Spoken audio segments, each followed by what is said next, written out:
আর আমার পাশে কে বসেছে তা এখনো খেয়াল করা হয়নি। ভার্সিটি যেতে প্রায় আধা ঘন্টার মতো সময় লাগবে। কানে হেডফোন গুঁজে গান শুনছি। এমন সময় পাশে তাকিয়ে দেখি আমার পাশে একটা মেয়ে বসে। ওরে শালা, এটা মেয়ে না তো, এটা পরী বলা চলে। এত সুন্দর কোনো পরী, এত সুন্দর কোনো মেয়ে হয় আমার তো জানা ছিল না। আমি বারবার আর চোখে তার দিকে তাকাচ্ছিলাম। হঠাৎ মেয়েটি বলে উঠল, আপনি এভাবে আর চোখে তাকাচ্ছেন কেন? মেয়ে দেখেননি জীবনে? দেখতে তো ভদ্র ঘরের ছেলে মনে হয়, কিন্তু হাবভাব দেখে তো মনে হচ্ছে বখাটে। আসলে আপনি দেখতে সুন্দর তো, তাই বারবার আপনাকে দেখে যাচ্ছে। ছি ছি, লজ্জা করে না পর নারীকে দেখতে? আল্লাহ আপনাকে এত সুন্দর বানিয়েছেন, সৌন্দর্য না দেখলে তো পাপ হবে। অসভ্য কোথাকার। আপনার মুখে ডাকটা অনেক মিষ্টি লাগছে। মেয়েটি আর সহ্য করতে না পেরে বাস কন্ডাক্টরকে দেখে বলল, এই বাস থামান। কন্ডাক্টর এসে বলল, কিছু কি হয়েছে ম্যাম? আমি নেমে যাব। কেন ম্যাম? বাসে বখাটে অসভ্য ছেলের অভাব নেই তাই। কে কি করেছে আমাকে বলেন। এখন যদি আমার নাম বলে তাহলে তো বাসে সবাই আমার উপর খেপে যাবে। কিন্তু মেয়েটি আমাকে ভুল প্রমাণিত করে বলল, আমাকে নামিয়ে দাও, আমি রিক্সা করে চলে যাব। সে নেমে গেল। মনটা খারাপ হয়ে গেল। লাইফে প্রথমবারের মতো কোনো মেয়ের উপরে ক্রাশ খেলাম। শুধু ক্রাশ না, হয়তো বা প্রেমেও পড়লাম। তাও তার নাম ঠিকানা জানা হলো না। হলোটা কি, ঝগড়া? না, আমাকে ওই মেয়েটার পরিচয় জানা লাগবেই। আমি কন্ডাক্টরকে দেখে বললাম, মামা, এখন যে মেয়েটি নেমেছে সে কি প্রতিদিনই বাসে যাতায়াত করে? জানি না ভাই, আজকেই প্রথম দেখলাম। ও যাক, আমি ভার্সিটি চলে আসলাম। আমি মেঘ, অনার্স লাস্ট ইয়ারের স্টুডেন্ট। মা বাবা দুই মাত্র সন্তান। আমার ছোট একটা বোন আছে যে আমার ভালোবাসার ভাগ গাড়ে। যাক, ভার্সিটিতে ঢুকতে যাবো তখনই কারোর সাথে ধাক্কা খেলাম। সামনে তাকিয়ে দেখি ক্রাশ। থুকু, বাসে সেই সুন্দরীটা আমাকে দেখে রেগে গিয়ে বলল, ছি ছি, লম্পট দেখেছি কিন্তু আপনার মতো না। আমাকে ফলো করতে করতে এখানেও চলে এসেছেন, অসভ্য কোথাকার। এই বলে সে হন হন করে হেঁটে চলে গেল। আমি ক্লাসরুমে চলে এলাম। বাথে শুধু মেয়েটির কথাই ঘুরপাক খাচ্ছে। যাক, ক্লাসে এসে পিছনের সিটে বন্ধু রফির সাথে বসে পড়লাম। আজকে নাকি নতুন স্যার নাকি ম্যাম আসবে, তাই ক্লাসের সবাই ওনাকে ওয়েলকাম জানানোর জন্য ক্লাসরুমটাকে সাজিয়েছে। এত আদিক খেতে কেন করে বুঝি না। স্যারই তো, এসে কি করবে? পড়িয়ে পড়িয়ে প্যারা দেবে, এই তো কাজ। প্রথম ক্লাসটায় নাকি নতুন স্যার বা ম্যাডাম, সে যাই হোক, এটা আমার কি, আমি তো আর ক্লাসে মনোযোগী না। তো কিছুক্ষণ কেউ একজন আসলো আর সব স্টুডেন্ট দাঁড়িয়ে গেল। আমি বসে বসে মোবাইল টিপছি। প্রিন্সিপাল আমাকে দেখে বলল, এই বিয়াদব, স্যার আসছে দেখো না। Sorry sir. ওর সামনে তাকিয়ে দেখি আমার ক্রাশ প্রিন্সিপালের সাথে দাঁড়িয়ে রয়েছে। ওকে দেখেই তো আমার হার্টবিট বেড়ে গেল প্রচুর পরিমাণে। আমি হাঁ করে তাকিয়ে আছি। দেখে রাফি বলল, কি রে, কি দেখি সাগরে? মামা, এই মেয়েটাই তো আমার ক্রাশ। কি অবশেষে যেই একটা ক্রাশ খেলি, তাও আবার ম্যাডামের উপর?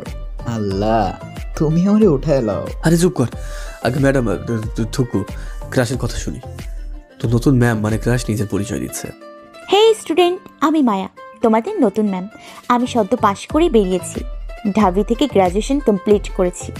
ক্রাশের নামটা কিন্তু সেই মায়া। মনটায় যেন মায়াময় হয়ে যায়। আর গলার আওয়াজটা তো সেই রকম মিষ্টি। আমি ম্যামের দিকে হাঁ করে তাকিয়ে আছি। ম্যাম এটা দেখতে পেয়ে আমাকে বলল, আই ছেলে, এদিকে আসো। ওনাকে ডাকতে দেখে আমি ভয়ে চুপসে গেলাম। আমি কাঁপতে কাঁপতে তার কাছে গেলাম। আমাকে দেখে বলল, কি হয়েছে, এত ভয় পাচ্ছ কেন? না ম্যাম, এমনি। ম্যাম প্লিজ সকালের জন্য আমাকে ক্ষমা করে দেবেন। দিব দিব, দাঁড়াও এখানে। ম্যাম আবারও বলতে লাগলো, সো স্টুডেন্ট, আমরা আজকে কোনো ক্লাস করব না, আজকে পরিচিত হব, তবে নর্মালি একটা গেমসের মাধ্যমে। সবাই খুশিতে বলতে লাগলো, ওকে ম্যাম। তো গেমসটা হচ্ছে সবাই নিজেদের পরিচয়টা একটা পেজে লিখবে। আমাকে দেখে বলল, আই ছেলে, নাম কি? আমি বললাম মেঘ। মেঘ সবার থেকে কাগজটা নিয়ে আসবে, তবে কেউ সহজেই কাগজটা দেবে না। কাগজের বদলে যে কাগজ নিতে যাবে তাকে একটা করে থাপ্পড় খেতে হবে। হ্যাঁ, তোমরা চাইলে কাগজ ছাড়াও থাপ্পড় দিয়ে দিতে পারো, এটা তোমাদের উপর নির্ভরশীল। তো সবাই লিখতে শুরু করো। কাগজ নিয়ে নেবে মেঘ। আমি ম্যামের দিকে তাকালাম। ম্যামের ঠোঁটে হাসি দেখতে পেলাম। তাহলে কি ম্যাম এসব ইচ্ছে করেই করেছে? আমি রাগ করে বললাম, এত স্টুডেন্ট থাকতে আমি কেন কাগজ উঠাবো? সবাই আমার দিকে তাকিয়ে বলল, তোমাকে এই গেমের জন্য বেস্ট মনে হলো, কি বলে সবাই? আমি বুঝতে পারলাম আজকে আমার গালের 12টা বাজবে। সবাইরে জ্বালানোর প্রতিশোধ আজ নেবে। সবার লেখা শেষ। ম্যাম বলল, যাও এবার খাতা নিয়ে আসো। আমি প্রথমে গেলাম রাফির কাছে। সে আমাকে জোরে থাপ্পড় মেরে কাগজটা দিল। এভাবে সবাই থাপ্পড় মেরেই কাগজ দিল। এত জোরে বললাম ট্রিট দেবো, এই দেবো, সেই দেবো, কিন্তু না, সবাই থাপ্পড়ের বদলেই দেবে বললো। শালা এক একটাটা আমি দেখে নেবো গা। যাক, কাগজগুলো তুলে ম্যামকে জমা দিতে গেলাম। ম্যাম কাগজ জমা নেওয়ার সময় হেসে হেসে বলল, কেমন লাগলো মেঘ সাহেব? আর কোনোদিন বাস্তিক মেয়ের সাথে খারাপ ব্যবহার করলে এর চেয়েও খারাপ ব্যবস্থা করব। আমি রাগে গজগজ করতে করতে নিজের সিটে আসলাম। এসে রাফিকেই দিলাম কয়েকটা লাগিয়ে। মায়ের খেয়ে সে বলল, দোস্ত মারিস কেন? তোর কাছ থেকে থাপ্পড় খাবো এটা আশা করিনি বেটা। শালা অনেকদিন তোকে মায় না, তাই হাত পরিষ্কার করে নিলাম। তাহলে আসতে মারতে পারতি। আমি ওই শাকচুনি ম্যামকে দেখে নেব। ক্রাশ হয়ে যেত, কি হয়েছে? ওরা আমি বোঝাবো, সে যতই টেবিল হোক না কেন, আমিও ফাজিলদের সর্দার, আমিও দেখে নেব। পরের দিন বাসে করে আসছিলাম। প্রায় 2টা স্টেশনে পেরিয়ে আসলাম। পাশে আমার বান্ধবী নীলা বসে আছে, কিন্তু ম্যাডাম এখনো বাসে উঠলো না। আচ্ছা, ম্যাডাম কি প্রতিদিন একই সময় আসবে? পরের স্টেশনে বাস থামলো না তো, এবারও তো বাসে ওঠেনি। মনে হয় ম্যাডামের বাড়ি এখানে না। বাস ছাড়তে শুরু করলো। এমন সময় কন্ট্রাক্টর বাস আবারও থামালো। একটা মেয়ে উঠলো বাসে, কলপাতা রঙের শাড়ি পরা। আমি হা করে তাকিয়ে আছি। আরে এটা তো মায়া ম্যাডাম, মানে ওই ডেভিলটা। ওরে কিভাবে শিক্ষা দেবো? ওরে দেখলে তো মনটা ছটফট করে ওঠে। যাক, মায়া উঠে আমাকে সিটে বসা দেখে একটু রাগি লোকে তাকালো। তারপর আমার সামনের একটা সিটে বসে গেল। সারা রাস্তায় আমি তার কথাই ভাবছিলাম। বাস থেকে নেমে ক্লাসরুমে চলে আসলাম। সোজা ক্লাসে এসে হারামি বন্ধুগুলোর সাথে আড্ডা মেতে উঠলাম। তবে মাথায় একটা চিন্তাই, ক্লাসের সবাইকে থাপ্পড় মারার শাস্তি ভোগ করতে হবে। আমি আর রাফি রুমে বসে আছি। রাফিকে কাল রাতে একটা ইঁদুর আনতে বলেছিলাম সাথে করে, হারামিটা নিয়ে এসেছে। প্রথম ক্লাসটাই হচ্ছে মায়া ম্যাডামের, আর শালার প্রতিশোধ তাইলে একসাথেই নিয়ে নিতে পারবো। মায়া ম্যাডাম ক্লাস শুরু করেছেন। বারবার আগে লোক নিয়ে আমার দিকে তাকাচ্ছেন তিনি, কিন্তু আমি তো এখনো কিছুই করিনি। তবে হ্যাঁ, এখন করব। আমি রাফিকে ইশারা দিয়ে 2টা ইঁদুর ছেড়ে দিতে বললাম। যেই ভাবা সেই কাজ, চোরের সাথে বাটপারি করা। এবার বুঝবে মজা। প্রথম ইঁদুরটা দেখে ক্লাসের 6 প্যাক বয়রা কি, সেই ইঁদুরটাকে দেখেই ভয়ে চিৎকার দেয়। তারপর বাকি ছেলেমেয়েরাও ভয় পেয়ে চিৎকার দেয়। ইঁদুরটা এদিক ওদিক হাঁটাহাঁটি করছে। আস্তে আস্তে মায়া ম্যাডামের কাছে গেল। মনে করেছিলাম মায়া ম্যাডাম ভয় পাবে, কিন্তু আমাকে ভুল প্রমাণিত করে দ্বিতীয়বারের মতো অবাক করে দিয়ে ম্যাডাম ইঁদুরটাকে বাইরে বের করে দিয়ে বলল, এত বড় ছেলে মেয়ে হয়ে ইঁদুরকে ভয় পাও? লজ্জা করা উচিত তোমাদের। বাই দ্য ওয়ে, ইঁদুরটা এখানে এলো কি করে? রাকিব দাঁড়িয়ে বলল, ম্যাম এটা এই ফাজিল মেয়ে মেঘ এনেছে। আমি রাকিবকে বললাম, হাব্বে খালা, তুই আমাকে ওই ইঁদুরটা আনতে দেখেছিস? আর কিছু বলতে যাবো তার আগে মায়া ম্যাডাম রাগে গজগজ করতে করতে আমার কাছে এসে বলল, এত বড় হয়েছো কিন্তু জ্ঞান বাড়েনি। নিজেকে কি ফজলের সর্দার মনে করে অনেক বড় মনে করো? যাও, ক্লাস থেকে বের হয়ে যাও, এক্ষুনি বের হও। কিন্তু ম্যাম। কোনো কিন্তু নয়, যাও যাও, get out of my class right now. আমি বেরিয়ে আসলাম। না, এই টেবিলটাকে শিক্ষা দিতেই হবে। ক্রাশ বলে ছেড়ে দেবো না। ম্যাডাম একটিবারও জানতে চাইনি ইঁদুরটা কে ছেড়েছে। কোনো উপযুক্ত প্রমাণ ছাড়া আমাকে দোষী বানিয়ে শাস্তি দিল। না, প্রথমে রাকিব ব্যাটাকে শাস্তি দিতে হবে, তারপর ম্যাডামকে। পাইছি। ক্লাস শেষে সবাই বেরোচ্ছে। এমন সময় আমি গিয়ে রাকিবকে জড়িয়ে ধরে বললাম, দোস্ত সরি রে। কিন্তু কেন? এমনি। রাকিব হাঁটতে শুরু করলো। সবাই দেখে দেখে হাসছে। তার পিছে একটা কাগজ লাগানো, কাগজে লেখা আছে সে একটা গাধা। এইটা বলেই সবাই হাসছে। রাকিব এদিক ওদিক তাকাচ্ছে, বারবার তার প্যান্ট আর শার্টের দিকে তাকাচ্ছে। হঠাৎ করে পিছন থেকে তার এক বন্ধুকে এসে জিজ্ঞাসা করলো, কি রে সবাই আমাকে দেখে হাসছে কেন? তোর পিছনের লেখা কাগজটা পড়ে হাসছে। কি কাগজ? ওই বন্ধুরা কাগজটা নিয়ে রাকিবকে দেখালো। রাকিব কাগজটা পড়ে রেগে গিয়ে আমার কাছে আসলো। আমাকে এসে বলল, শালা তোকে ছাড়বো না, আজকে তোকে জানে মারবো। আমাকে ধরতে পারলে তবে না। এই বলে দিলাম দৌড়। রাকিব আমার পিছন পিছন দৌড়াচ্ছে। হঠাৎ করে কারোর সাথে ধাক্কা খেলাম। ধাক্কা জোর সামলাতে না পেরে পড়ে গেলাম। আমি তাড়াতাড়ি উঠে বললাম, কি রে চোখ নাই? এইটা বলে মানুষের দিকে তাকালাম। শালার আজকের দিনটাই খারাপ। এইটা যে মায়া ম্যাডাম। আমি ম্যাডামকে বললাম, সরি ম্যাডাম, আমি আসি। এই বলে দৌড় দিতেই যাবো, তখনই ম্যাডাম বলল, ভদ্রতা বলে কিছুই শেখনি না? একটা মানুষ মাটিতে পড়ে গেলে যে তাকে হাত বাড়িয়ে তুলতে হয় এটাও জানো না? না সরি ম্যাডাম। আমি হাতটা বাড়িয়ে দিলাম। ম্যাডাম আমার হাতে ধরে উঠল। এই প্রথম কোনো মেয়ের হাতে স্পর্শ পেলাম। কি নরম আর সফট হাত ম্যাডামের। আমি তাকে উঠিয়ে চলেই যাচ্ছিলাম, এমন সময় ম্যাডাম বলল, ফজলামি ছেড়ে দাও, এখন থেকে ফজলামি করতে পারবে না। আমি ফাজলামি ছাড়বো না, আপনি ডেভিলগিরি ছেড়ে দেন। কি কি বললে তুমি? হে রে, মুখ ফুসকে বেরিয়ে গেছে। মেয়ে একটুই ভাগ, নইলে তোর কপালে দুঃখ আছে। আমি এক দৌড় দিলাম, একেবারে বাসায় চলে আসলাম। বাসায় এসে আম্মুকে বললাম, আম্মু তোমার পেতনিটা কোথায়? সে এখনো কলেজে। এতক্ষণ কি করছে? ক্লাস আছে নাকি? যা, ওকে গিয়ে নিয়ে আয়। কাছে যাচ্ছি। আমি বাইকটা নিয়ে কলেজের সামনে গেলাম। ক্যাম্পাসে যাওয়ার সময় বাইক নিয়ে যায় না, কারণ বাসে করে যাওয়ার মজাটাই আলাদা। আর এখন তো আরও মজা। আমি বিগত 10 মিনিটের উপরে দাঁড়িয়ে আছি, কিন্তু পেতনিটার আসা নামগন্ধই নেই। একটু বের হয়েছে জান্নাত। ও হ্যাঁ, জান্নাত আমার বোন, এবার ইন্টার ফার্স্ট ইয়ারে পড়ে। জান্নাতের সাথে তার বান্ধবী মুস্কানকেও দেখতে পাচ্ছি। জান্নাত আমাকে দেখে বলল, সূর্য আজকে কোন দিকে উঠেছে? মহারাজ কি মনে করে আমাকে নিতে এসেছে? তোর মতো পেতনিকে কে নিতে আসবে? মা বলেছে তাই এসেছি। কি? আমি পেতনি? কুত্তা! আজকে তোকে যদি আপুর হাতে মার না খাওয়াই তাহলে আমার নামও জান্নাত না। পাশ থেকে মুস্কান হেসে বলল, আরে রাস্তায় এসব কি করছিস তোরা? তোর বান্ধবীকে পেতনি বলছি আর তুই হাসছিস? আরে চল এবার। জান্নাত আমার বাইকে উঠে বসলো। আমি গাড়িটা স্টার্ট দিচ্ছিলাম, তখনই জান্নাত বলল, ভাইয়া, মুস্কানকে একটু নামিয়ে দিবি? ওর বাসা কাছেই। আমি কিছু বললাম না। মুস্কান উঠে বসলো, মুস্কানকে নামিয়ে দিচ্ছিলাম। এমন সময় দেখি মায়া ম্যাডাম রিক্সা করে যাচ্ছে, আর আমার দিকে এক মনে তাকিয়ে আছে। চোখগুলো খুব লাল ছিল, হয়তো রেগে আছে। রিক্সা থেকে যতক্ষণ দেখা যায় আমাকে দেখছে। আমি মুস্কানকে নামিয়ে দিলাম। মুস্কান বলল, হেই জান্নাত, তোর ভাইয়াকে নিয়ে আমাদের বাসায় চল। না, আজ না, অন্য একদিন আসবো। প্লিজ। সরি, আজকে না। আচ্ছা, আল্লাহ হাফিজ, কালকে কলেজে দেখা হবে। আমি গাড়িটা স্টার্ট দিচ্ছি। এমন সময় গাড়ির কাঁচে দেখি মুস্কান আমাকে দেখে মুচকি হাসছে। আমি হাসার কারণটা বুঝলাম না। জান্নাতকে নিয়ে গাড়ি চালাচ্ছিলাম। এমন সময় জান্নাতকে বললাম, আচ্ছা তোর বান্ধবী আমাকে দেখে মুচকি হাসলো কেন?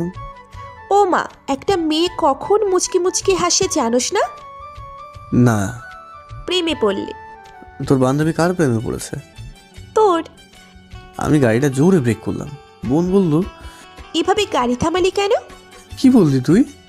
হ্যাঁ, মুস্কান তোকে ভালোবাসে, আর মুস্কানকেও আমার ভাবি হিসেবে অনেক ভালো লাগে। বিয়ে করে নে ওকে। ছি, তোর বান্ধবী মানে আমারও বোন। থাক, জ্ঞান দিতে হবে না, চল এবার। আমি গাড়িটা স্টার্ট দিলাম। জান্নাত আবারও বলল, ভাইয়া, মুস্কান কিন্তু অনেক ভালো মেয়ে। তো? অনেক সুন্দর, তো?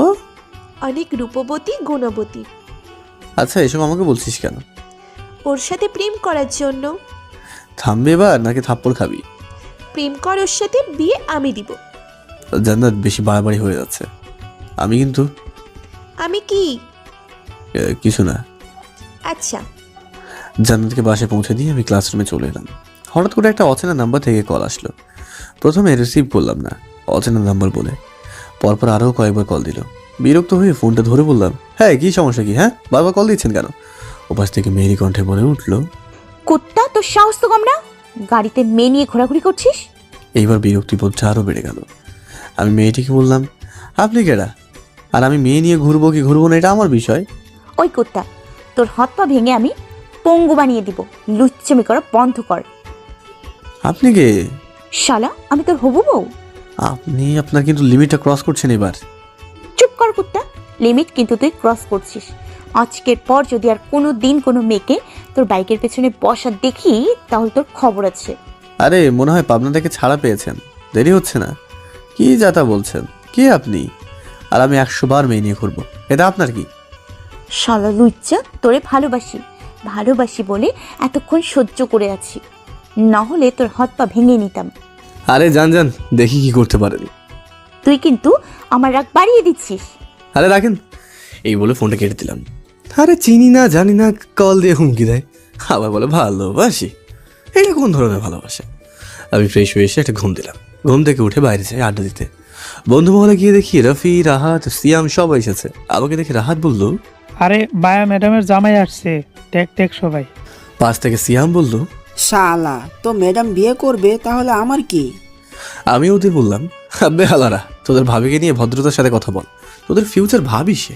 রফি বলল, কইছি তোরে দেখলাম ম্যাডামের গা জ্বলে, আর তোরে করবে বিয়ে? আরে দোস্ত, এটা হচ্ছে ভালোবাসার প্রথম ধাপ। এবার বল, আমার হেল্প করতে পারবি কিনা? কি হেল্প? ম্যাডামের বিষয়ে সব ডিটেলস এনে দে। দোস্ত, মায়া ম্যাডামের খুব শীতের সাথে মাত্র পড়ালেখা শেষ করেছে। কয় থাকে তুই জানিস? মায়ার বাসায় তার বাবা মা আর একটা ছোট বোন আছে। ছোট বোনটা এখন কলেজে পড়ে। কোন কলেজে জানা নেই। বাবা রিটায়ার্ড আর্মি অফিসার, মা গৃহিণী। আর মায়ার ফেসবুক আইডি হচ্ছে অস্পর্শী মায়া। ম্যাডামের সম্পর্কে আর কিছু জানি না। আব্বে হালা, এত ডিটেলস কিভাবে জানলি? শালা, জীবনে প্রথমবার ক্রাশ খাইলি, আর বন্ধু হয়ে বন্ধুর ক্রাশের ডিটেলস রাখবো না? এইটা কি হয়? দোস্ত তোরা সেরা। থাক, পাম না দিয়ে এবার রেস্টুরেন্টে চল। আমার পকেট খালি। তোর পকেট খালি হলেও আরও খালি করব। চল এবার। শালারা সবাই আমার 3,000 টাকা হজম করে দিল। কি পেটুক, কিন্তু তাদেরকে অনেক ভালোবাসি। বন্ধুত্ব যে কি তাদের না দেখলে বুঝতেই পারতাম না। সবার থেকে বিদায় নিয়ে বাসায় আসলাম। বাসায় এসে একটু ফেসবুকে ঢুকলাম। তখনই দেখি একটা নতুন আইডি থেকে রিকো আসলো। আইডির নাম মেঘা চৌধুরী। প্রোফাইলে একটা হাতের ছবি, আর ছবিতে লেখা আছে মেঘ। আমি অ্যাভয়েড করলাম। তখনই মোবাইলে সেই অচেনা নাম্বার থেকে কল আসলো। আমি কলটা রিসিভ করার সাথে সাথেই বললো, কিরে, আমার ফেসবুক রিকোয়েস্ট এখনো অ্যাকসেপ্ট করিসনি কেন? আপনার সমস্যাটা কি? হ্যাঁ, কি আপনি? কি আপনার পরিচয়? কি চান আমার থেকে? তোকে চাই, তোকে ভালোবাসি। আমি আপনাকে চিনি না, ভালোবাসা তো দূরের কথা। চিনবি, আগে রিকোয়েস্ট অ্যাকসেপ্ট কর। না করব না। তোরে আমি আমাকে কি? কচাচি বিয়ে খাবো। আচ্ছা, আপনি কি আগে সেটা তো বলুন। সময় হলে চিনতে পারবে, আগে রিকোয়েস্ট অ্যাকসেপ্ট করো। সরি, আমি ফোনটা কেটে দিলাম। তারপর ফেসবুক থেকে লগ আউট হয়ে বেরিয়ে আসলাম। পরের দিন ক্যাম্পাসে ঢুকছি, এমন সময় বন্ধু নীলা আমাকে ডাক দিল। আমি নীলার কাছে গেলাম। কি খবর দোস্ত? ভালো তোর? আমি ভালো নাই রে। কেন রে? আরে ওই মায়া ম্যাডামকে কিভাবে পটাবো সেটাই বুঝতে পারছি না। হারামি, ম্যাডামের সাথে প্রেম করবি? প্রেম করার মানুষের কি অভাব হয়েছে? অভাব হয়নি, কিন্তু মায়ার অভাব হয়েছে। সত্যি, মায়ায় আমি হারাতে চাই। নীলার কিচ্ছু বলো না, ওর মুখটা কালো হয়ে গেল। আমি নীলাকে বললাম, কি হয়েছে তোর রে? কিছু না। তাহলে ক্লাসে চল। আমি আর নীলা একসাথে ক্লাসে গেলাম। এই সেরেছে, ক্লাস শুরু হয়ে গেছে, 10 মিনিট হয়ে গেল। আমি এখনো বাইরে। আমি আর নীলা দরজার সামনে এসে দেখি মায়া ম্যাডাম ক্লাস নিচ্ছেন। কি যে সুন্দর লাগছে। সুন্দর করে হিজাব করে এসেছে, বোরখা পরা, কিন্তু মুখটা দেখা যাচ্ছে। তাই একটু রাগ হলো। এত পর্দা যখন করতে পেরেছে, তখন আরেকটু করে মুখটা ঢেকে আসলে কেমন হতো? আমি আর নীলা একসাথে বললাম, ম্যাম আসবো? ম্যাডাম আমার আর নীলার দিকে রাগি লোক নিয়ে তাকিয়ে বলতো, ইউনিভার্সিটি থেকেই প্রেম করতে আসো?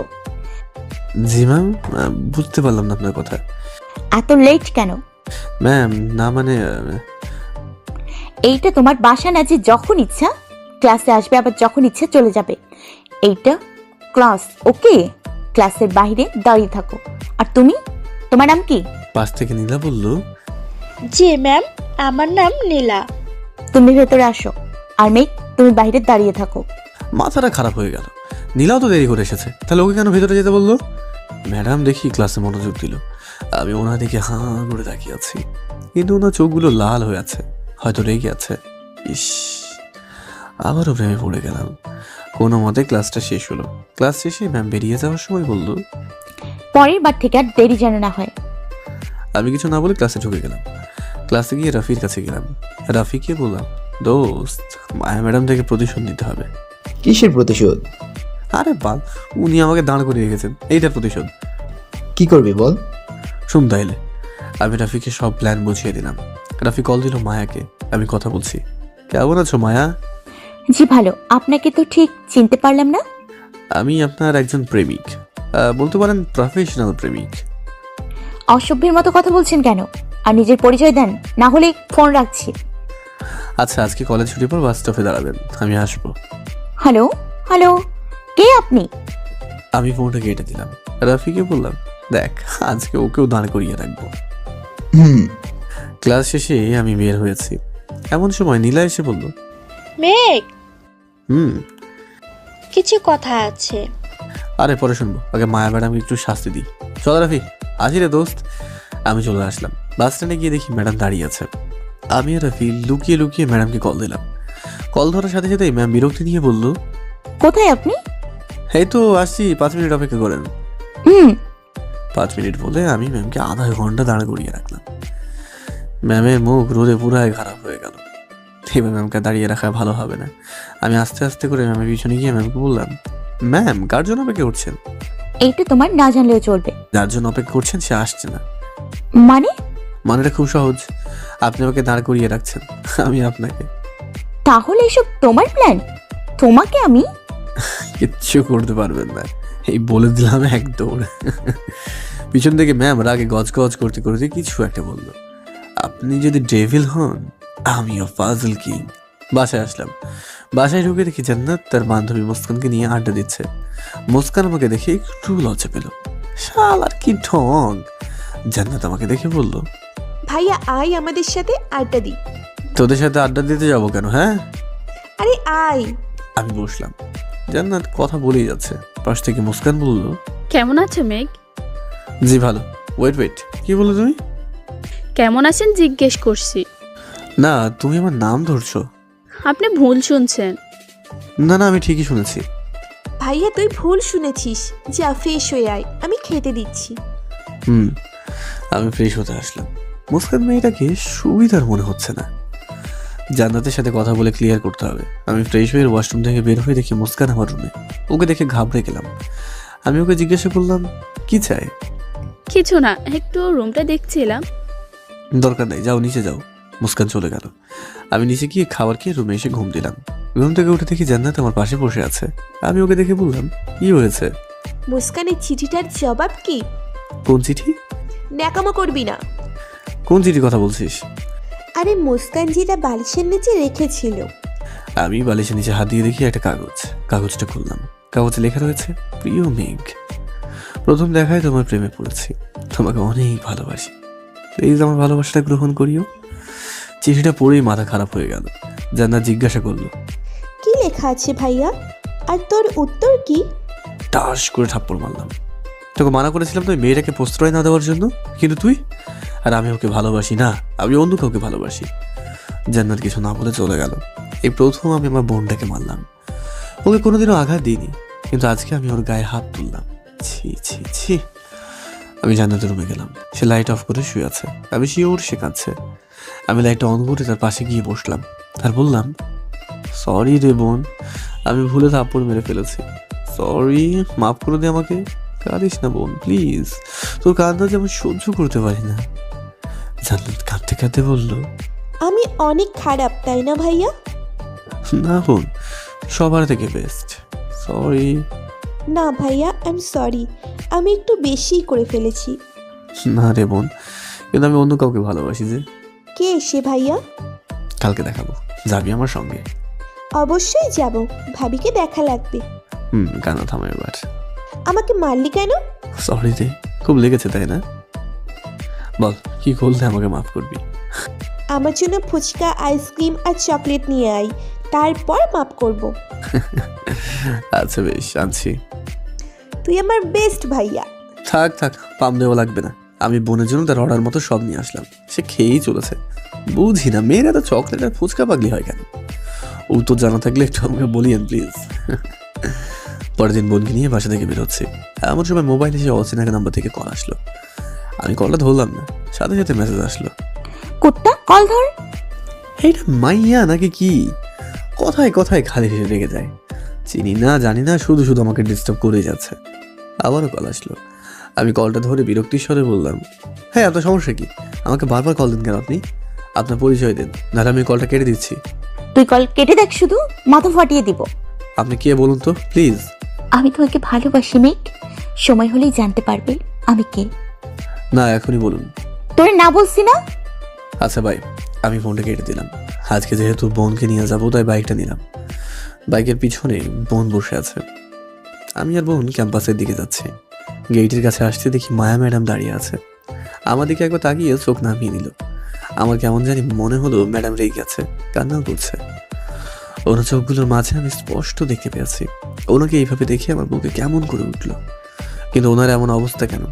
আমি বোনকে গাড়ি থেকে নামিয়ে গাড়ি পার্ক করে আসলাম। গাড়ি পার্ক করে বোনকে নিয়ে রেস্টুরেন্টে বসলাম। এমন সময় নীলা এসে বসলো। মেঘ, কি খবর তোর? এই তো ভালো। আমি যদি ভুল না হয় তাহলে এটা তোর বোন জান্নাত। তাহলে এতদিনে তোর মহারানী বোনকে দেখার সুযোগ পেলাম। জানো জান্নাত, আমার সাথে থাকলে সারাদিন শুধু বলে, জানিস নীলা, আমার বোন এমন, আমার বোন এইটা করেছে, আমার বোন আমার অনেক কেয়ার করে। পাশ থেকে জান্নাত লাভ দিয়ে উঠে বলে, সত্যি বলছো আপু? আর আমাকে বাসায় সারা দিন পচায়। কি মেঘ, এটা কিন্তু ভালো না। আমি কিছুই করিনি, আমি নির্দোষ। হো, ভাইয়ার সব ঢং।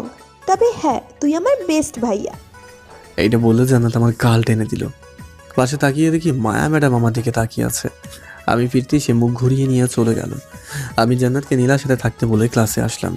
প্রথম ক্লাস করতে হবে অবশ্যই, কারণ হাজার হলেও ভালোবাসার মানুষটির ক্লাস।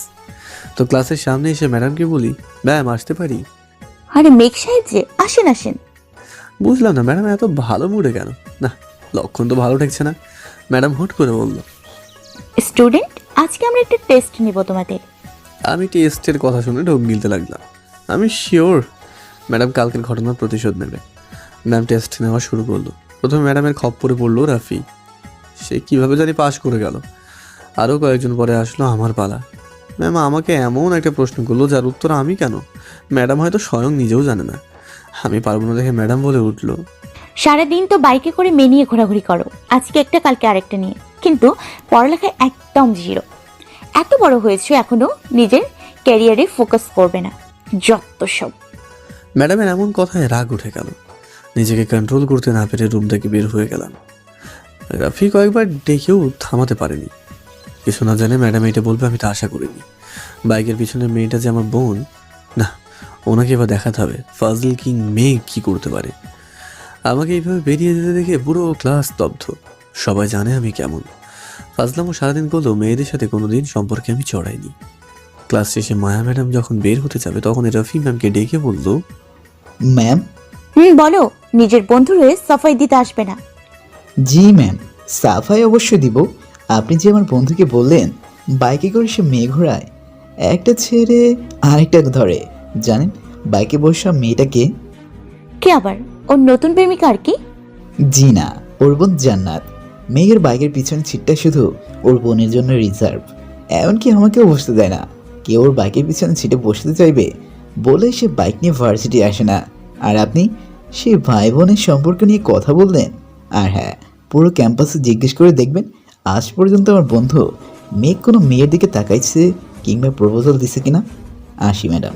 আমি রাগ করে বোনের কাছে আসলাম। আমাকে রাগ করতে দেখে বোন বলল, কি হয়েছে রে ভাইয়া? কিছু না। জান্নাত বলল, ভাইয়া দেখাবি না? পাশ থেকে নীলা বলল, কি দেখানোর কথা বলছো জান্নাত? আমি বললাম, কিছু না দোস্ত। জান্নাত, আমি তোকে দেখাবো। নীলা আসে এখন, বোনকে নিয়ে আসবো। কিন্তু ভাইয়া এত তাড়াতাড়ি কেন? আর একটু পর। না, এখনই যাবি, চল। আমি জান্নাতকে নিয়ে বাইক স্টার্ট দিচ্ছি। এমন সময় দেখি মায়া ম্যাডাম জানলা দিয়ে আমার দিকে তাকিয়ে আছে। চোখটা কেমন ভিজে গেছে। না, আমাকে দুর্বল হলে চলবে না। ওনাকে শাস্তি তো দিতেই হবে। আমি জান্নাতকে নিয়ে বাসায় চলে আসলাম।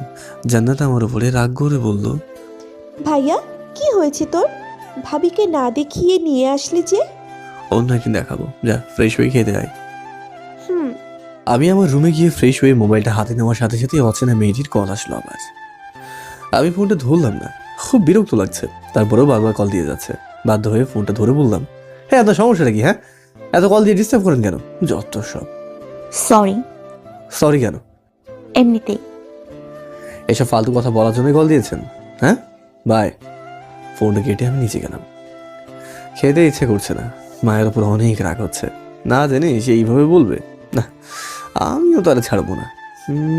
পাইছি। মাথায় বুদ্ধিটা আসার পর মুখে একটা টেবিল মার্কা হাসি আসলো। এবার বুঝবে মজা। পরের দিন কলেজে থেকে তাড়াতাড়ি এসে আমার কাজটা সেরে ফেললাম। আজকে ক্লাস শুরুর আগে সবাই আমাকে দেখি তো রীতিমতো অবাক। রাফি তো সবার থেকে বেশি অবাক। সে বুঝে গেছে আমার ফাজিল মাথায় কোনো নিশ্চয়ই ফাজিল বুদ্ধি এসেছে যে আমি কার্যকর করতেই এসেছি। যাক, মায়া ম্যাম আসলো, এসে চেয়ারে না বসে আমার কাছে এসে বলল, মেঘ একটু বাইরে আসবে প্লিজ। আমি ম্যামের সাথে বাইরে গেলাম। বাইরে যাওয়ার পর ম্যাম আমাকে বলল, সরি মেঘ, আসলে আমি না জেনে কালকে অনেক কথা বলে দিয়েছি। সরি, আমি জানতাম না ওইটা তোমার বোন। সরি। ম্যামের কথা শুনে মনটা গলে গেল। আমি ম্যামকে বললাম, ইটস ওকে ম্যাম। তারপর আমরা ভিতরে চলে আসলাম। রাফি আমাকে দেখে বলল, কি রে, কি হয়েছে? কালকে যেন সরি বলছে। বাহ, প্রেম এখন সরি পর্যন্ত এগিয়ে গেল। আবে চুপ কর। ম্যাম এসে বলল, স্টুডেন্ট, আজকে আমরা এই জিনিসটা শিখবো। এইটা বলতে বলতে ম্যাম চেয়ারে বসে পড়লো। আর বসার আগে আমি চিৎকার দিতে যাবো, তার আগেই ম্যাম চেয়ার ভেঙে ধপাস করে নিচে পড়ে গেল। উপস্থিত সবাই ম্যামকে দেখে হাসছে। ম্যাম একটু লজ্জা পেল আর আমার দিকে রাগি লুকে রাখালো। ম্যাডাম জানে এটা আমারই কাজ। উনি কিছু না বলে ক্লাস থেকে চলে গেলেন। শিক্ষার্থীরা হেসে যাচ্ছে। মনটা আবারও খারাপ হয়ে গেল। আমি তাড়াতাড়ি রুম থেকে বের হয়ে ম্যামের পিছন পিছনে কিছু দূর গিয়ে বললাম, ম্যাম। না, তা ও তো থামছে না। আমি আবারও রাগ দিলাম, ম্যাম আই এম সরি। এবার ম্যাম পিছনে ফিরল, ওর চোখে জল। এই প্রথম কেমন জানি নিজেকে দোষী মনে হচ্ছে। আমি ম্যামকে বললাম, ম্যাম আসলে। ম্যাম চলে গেল। আমি ক্যান্টিনে চলে আসলাম। কলেজ ছুটির পর ম্যামের জন্য দাঁড়িয়ে আছি। ওই তো মায়াকে দেখা যাচ্ছে, চোখগুলো ফোলা, হয়তো কান্না করেছে অনেকক্ষণ ধরে। আমি ম্যামের সামনে গিয়ে কিটক্যাটের বক্সটা এগিয়ে দিয়ে বললাম, সরি ম্যাম, আমি আসলে না জেনে। ম্যাম কিছু না বলে পাশ কেটে চলে গেল। উনি বাসের জন্য অপেক্ষা করছে। আমি ওনার পাশে দাঁড়িয়ে ওনাকে বললাম, ম্যাম সরি না, প্লিজ মাফ করে দেন। এমন সময় ম্যাডাম যা করলো তা দেখে আমার তো জান যায় যায় অবস্থা। ম্যাডাম হাত থেকে কিটক্যাটের বক্সটা নিয়ে জোরে চিৎকার দিয়ে বলল, কেউ এই ছেলেটাকে ধরেন, ছেলেটা আমার চেন চুরি করেছে। কথাটা শুনে আমি তো থ বনে গেলাম। আশেপাশের লোকজন এবার ম্যামের দিকে তাকানো শুরু করলো। আমি আল্লাহর নাম নিয়ে দিলাম এক দৌড়। কে পায় আর আমাকে? পেছনে তাকিয়ে দেখি ম্যাডাম হাসছে আর কিটক্যাটের খোসা ছিলে ছিলে খাচ্ছে। সাদার এইভাবে বদলা নিল। তার উপর আমার চকলেটটাও খেলো। আমি কোনো মতে যান বাঁচিয়ে বাসায় চলে আসলাম। বাসায় এসে আমাকে হাঁপাতে দেখে বোন বলল, কি রে ভাইয়া, কি হয়েছে তোর? এভাবে হাঁপাচ্ছিস কেন? পাগলা কুকুর পিছনে লাগছিল। কথাটি শুনে ভিতর ঘর থেকে কে যেন হেসে উঠলো। আমি জান্নাতকে জিজ্ঞাসা করলাম, কি রে, কে হাসছে? আমার বান্ধবী মুস্কান। ও আচ্ছা। আমি রুমে চলে আসলাম। রুমে আসার পর আমার পিছু পিছু মুস্কানও আসলো। এসে দরজার কাছ থেকে দাঁড়িয়ে আমাকে বলল, ভেতরে আসতে পারে? না চাইতেও তাকে আসতে বললাম। এসে আমাকে বলল, আপনাকে ওই দিন একটা চিঠি দিয়েছিলাম, তার উত্তরটা জানতে এসেছি। কি চিঠি? এত ঢং করেন কেন? মুখ সামলে কথা বলুন। আচ্ছা সরি, প্লিজ উত্তরটা বলুন। আপনি যা ভাবছেন তা কখনো সম্ভব না, প্লিজ চলে যান। মুস্কান আমাকে বলল, সত্যি আমি তোমাকে অনেক ভালোবাসি মেঘ, তোমাকে ছাড়া আমি বাঁচবো না। প্লিজ, আমি তোমাকে অনেক ভালোবাসি। আমি তো ভালোবাসি না, প্লিজ চলে যান। না, আমি যাব না। আমি চিৎকার দিয়ে জান্নাতকে বললাম, জান্নাত তোর বান্ধবীকে নিয়ে যা। জান্নাত দৌড়ে এসে বলল, কি হয়েছে ভাইয়া? তোর বান্ধবীকে তুই নিয়ে যা। কি হয়েছে মুস্কান? মুস্কান কিছু না বলে জান্নাতের সাথে চলে গেল। কি একটা অবস্থা! মাত্র কলেজে পড়ে আর বলে আমাকে ছাড়া মরে যাবে। এইসব আবেগ কই যে রাখে। আমি ফ্রেশ হয়ে ফেসবুকে ঢুকলাম। ফেসবুকিং করছি এমন সময় মেঘা চৌধুরী আইডি থেকে মেসেজ আসলো, রিকোয়েস্ট অ্যাকসেপ্ট করেন। আমি করলাম। সাথে সাথে মোবাইলে কল আসলো। বুঝি নেই মেয়েটা কি পেয়েছে। কল ধরে বিরক্তির স্বরে বললাম, কিছু হয়েছে কি? মেয়েটা কিছু না বলে হাসতে লাগলো। আমি ওনাকে বললাম, আপনি হাসেন কেন? হ্যাঁ, আপনার কথা ভেবে। আমাকে কি জোকার বলে মনে হচ্ছে? না, তার থেকেও বেশি। একটা মেয়ে আপনাকে যেই দৌড়ানিটাই না দিল। আমি অবাক হয়ে বললাম, আপনি এইসব জানেন কিভাবে? আরে তোমাকে ভালোবাসি, আর তোমার সামান্য খবরটুকু রাখবো না, তার কি করে হয়? মাথায় ঢুকছে না এই মেয়েটার কাছে আমার এইসব খবর কিভাবে গেল। না, আমাকে সাবধান হতেই হবে। ফোনের অপর পাশ থেকে মেয়েটি বলল, চান্দু, তুমি যা ভাবছো তা কখনোই হবে না। ভাবছি মানে? আমি কি ভাবছি? যতই সাবধানে থাকো না কেন, তোমার খবর আমার কাছে থাকবেই। এই রে, এই মেয়েটা কিভাবে আমার কথা বুঝতে পারছে? না, এর সাথে বেশিক্ষণ কথা বললে পাগল হয়ে যাব। আমি আর কিছু না বলে ফোনটা কেটে দিলাম।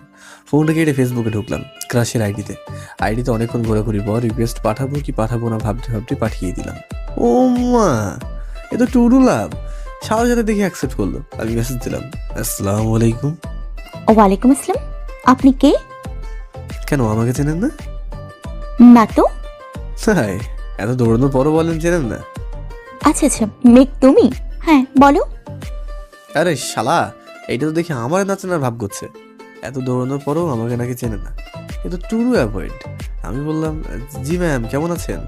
এই তো অনেক ভালো আছি। ওয়েট ওয়েট, কেমন লাগলো এক্সারসাইজ করে? আমার দৌড়ও খাওয়ালেন, সাথে আমার চকলেটও খেলেন। ও হ্যাঁ, চকলেটের জন্য ধন্যবাদ। Sorry ma'am. সরি কেন? সকালের বিষয়টার জন্য। আরে সরি বলার প্রয়োজন নেই। আর তুমি যদি ফজিল হও তাহলে আমি ডেভিল কুইন। আচ্ছা, আমিও দেখবো আপনি কতটুকু ডেভিল। আর লেখাপড়ায় একটু মন দাও। ফোন তো দিয়েই দিলাম। কোথায়? পড়ালেখায়। ভালো। আচ্ছা বাই, পরে কথা হবে। ম্যাম অফলাইন চলে গেল, আমি অফলাইন চলে গেলাম। নিজের ডায়েরিটা নিয়ে প্রতিদিনের মতো লেখা শুরু করে দিলাম। ডায়েরি লেখাটা শেষ করে ডিনার করে ছাদে চলে এলাম। আকাশে খুব সুন্দর তারার মেলা, হালকা বাতাস বইছে। কেন জানি মায়ের কথা ভাবতে খুব ইচ্ছে হচ্ছে। ভাববো কি তাকে নিয়ে কিছুক্ষণ? ভাবার কি দরকার, সে তো আমার ভাবনা, আমার কল্পনা সবটা জুড়েই বসে রয়েছে। তারা দেখায় ব্যস্ত হয়ে গেলাম। ফোনটা বেজে উঠলো। স্ক্রিনে তাকিয়ে দেখি অচেনা মেয়েটি। ফোনটা ধরে বললাম, জি বলুন। ওই সময় ফোনটা কেটে দিলেন কেন? এমনিতেই। আচ্ছা, আপনি এমন কেন? কেমন? জানেন আকাশে কিন্তু খুব সুন্দর করে তারারা খেলা করছে। আপনার কি ইচ্ছে হয় তারা দেখার? না। কেন? খোলা আকাশ আমার ভালো লাগে না। তাই তো ছাদে বসে আকাশ পানে তাকিয়ে আছেন। বুঝলাম না। ছাদে বসে বসে কি করেন তাহলে? কই, আমি তো নিজের রুমে। আপনাকে স্পষ্ট দেখা যাচ্ছে। আপনাকে বলেছিলাম আপনার প্রতিটা মুহূর্তের খবর আমি রাখি। ওই দেবে, আজকের পর আর ওই মেয়েটা আপনাকে ডিস্টার্ব করবে না। কোন মেয়েটা? ওই যে মুস্কান মেয়েটি। মানে? ও মা, আপনাকে না প্রপোজ করেছে সে। আপনি জানেন কিভাবে? সত্যি করে বলুন তো, কে আপনি? আপনাকে ভালোবাসি। আপনাকে চিনি না, জানি না, ভালোবাসার কথা আসলো কোথা থেকে? আমাকে চিনতে হবে না, শুধু ভালোবাসলেই হবে। সরি, রাখি, আল্লাহ হাফেজ। ফোনটা রেখে আমি রুমে ফিরে আসলাম। না, আমাকে খুঁজে বের করতেই হবে কে এই বে, কেনই বা আমার পিছু লেগেছে, জানা দরকার। পরের দিন ক্যাম্পাসে বসে আছি রাফির সাথে। রাফিকে বললাম, তো একটা মেয়ে কল দিয়ে বলে ভালোবাসি। কি বলিস শালা, তোর তো কপাল খুলে গেছে। আরে পুরো কথাটা তো শুনবি আগে। বল। মেয়েটা আমার উপর নজর রাখছে। আমার মনে হয় মেয়েটি আমার পরিচিত কেউ। তুই একটা কাজ কর। কি? মেয়েটাকে খুঁজে বের কর, এই নে নাম্বার। ওকে মামা, আমি দেখি। এবার ক্লাসে চল। দুজনে ক্লাসে ঢুকলাম। কিছুক্ষণ পর ক্রাশ আসলো ক্লাস নিতে। ক্লাস নেওয়া শুরু করলো। আমি হাঁ করে ক্রাশকে দেখাই ব্যস্ত। হঠাৎ ক্রাশ মানে ম্যাম আমাকে ডাক দিল। মেক। জি। মেক, এই সলিউশনটা করো তো। আমি বোর্ডে গিয়ে সবার আগেই সলিউশনটা করলাম। ম্যাম আমাকে বলল, বাহ, এত তাড়াতাড়ি কিভাবে করলে এটা? এটা তো খুব সহজ সলিউশন। তোমার মাথায় তো অনেক ট্যালেন্ট। তাহলে সারাদিন ফজলামি করো কেন? একটু পড়ায় মনোযোগ দাও। চেষ্টা করবো, হাজার হলেও আপনি বলেছেন। মানে? না মানে, জি ম্যাডাম, আমি চেষ্টা করব। ভালো, যাও এবার ছিটে যাও। আমি সিটে চলে গেলাম। ক্লাস শেষে ম্যাম চলে গেল। আবারও বোরিং লাগা শুরু হয়ে গেল। একটু ক্যান্টিনে যাওয়া দরকার। ক্যান্টিনে ঢুকে বসতেই যাবো এমন সময় দেখি মায়া কোনো একটা ছেলের সাথে বসে কফি খাচ্ছে আর হেসে হেসে কথা বলছে। এটা দেখে মাথা পুরাই খারাপ হয়ে গেল। তবুও নিজেকে সংযত করে রাগ নিয়ে চলে আসলাম। তার মানে কি ম্যাডামের বয়ফ্রেন্ড আছে? যদি থাকে তাহলে না না, আমি এসব কি ভাবছি? ম্যামের ওপর তো শুধু আমি ক্রাশ খেয়েছি, কিন্তু সত্যি কি ক্রাশ নাকি অন্য কিছু? না না, আমি আর পাচ্ছি না। আমি প্লাকি ক্লাস না করে চলে এলাম বাসায়। বাসায় এসে কিছুই না ভেবে খেয়ে দিয়ে ঘুমিয়ে পড়লাম। সন্ধ্যা থেকে ঘুম ভাঙলো। ঘুম ভাঙতে দেখি মোবাইলে অনেকগুলো কল, কয়টি সব কটা অচেনা মেয়েটি। প্রথমে বিরক্ত লাগলেও কেন জানি আজকে একটু কথা বলতে মন চাইছিল। আমি কলটা ব্যাক করলাম। সাথে সাথেই ফোনটা ধরলো। হয়তো আমার ফোনের অপেক্ষাতেই ছিল। ফোন ধরেই কান্না করতে লাগলো আর বলতে লাগলো, আপনি কোথায় ছিলেন জানেন? কত টেনশন হচ্ছিল। আমি সত্যি আপনাকে অনেক ভালোবাসি। কান্না থামান, আমি ঘুমিয়েছিলাম। সরি, আমি সত্যিই সরি। সরি কেন? এমনিতেই আপনি আমাকে কষ্ট দিতে ভালোবাসেন, তাই না? আমি আপনাকে কষ্ট দিতে যাব কেন? আপনাকে তো আমি চিনি না। কেন? আমাকে না দেখলে কি ভালোবাসা যায় না? না। এটা কোথায় আছে যে না দেখলে ভালোবাসা যায় না? আছে। কোথায়? যেখানে থাকুক না কেন, আগে আপনি আপনার পরিচয় দিন প্লিজ। বললাম তো, আমার নাম মেঘা। সেটা আমিও জানি, এর পরেরটুকু বলেন। এরপর আর কিছু বলতে পারবো না। কেন? এমনিতেই। আচ্ছা, পরে কথা বলবো তাহলে, রাখি। আমি ফোনটা কেটে দিলাম। মেঘা আবার কল করতে লাগলো। আমার মনটা ভালো নেই, কিন্তু কেন? সকালের বিষয়টার পর কেন আমার এমন হচ্ছে? আমি তো শুধু ক্রাশই খাইয়েছি। তাহলে আচ্ছা, ম্যামের সাথে যে ছেলেটি ছিল সেটা কি তার বিএফ নাকি? ভালো লাগছে না। বাইরে গেলাম ঘুরতে, কিছুক্ষণ একা একা ঘোরাঘুরি করে বাসায় চলে আসলাম। বাসায় এসে দেখি আব্বু বসে আছে। আমাকে দেখে বলতো, কিরে মেঘ, কোথায় ছিলি? আব্বু একটু বাইরে গিয়েছিলাম। কেন আব্বু? পরশু তোর চাচাতো ভাই অনিকের বিয়ে। কি বলো? অনেক ভাইয়ার বিয়ে আর আমাকে বললো না? আরে হঠাৎ করে বিয়ে ঠিক হয়ে গেল তাই। তুই আজকেই যাবি বিকেলে, আর আমরা সবাই কালকে যাব। আচ্ছা। আমি ব্যাগপত্র গুছিয়ে বাসে টিকিট কেটে বাসে উঠে পড়লাম। আমার পাশের সিটটা খালি, হয়তো কেউ আসবে না। যাক, ভালো হয়েছে। বাস স্টার্ট দিচ্ছে, এমন সময় কন্ডাক্টর একটা মেয়েকে আমার পাশে এনে বলল, আপা, এইটা আপনার সিট। মেয়েটা আমাকে দেখে একটু বিরক্ত হয়ে বলল, এইখানে বসতে হবে আমায়। হ আপা। মেয়েটি কেমন করে যেন তাকালো। সেই তাকানোটাই বলে দিচ্ছে সে আমার পাশে বসতে ইচ্ছুক না। তাতে আমার কি, আমি জানলার পাশে সিটটা পেয়েছি, এটাই অনেক। বাস ছাড়া আধা ঘন্টা হয়ে গেল। মেয়েটা আবার হাঁপিয়ে উঠছে। আমি জানি সে কি চাই। সে না, প্রতিটা মেয়েই চাই।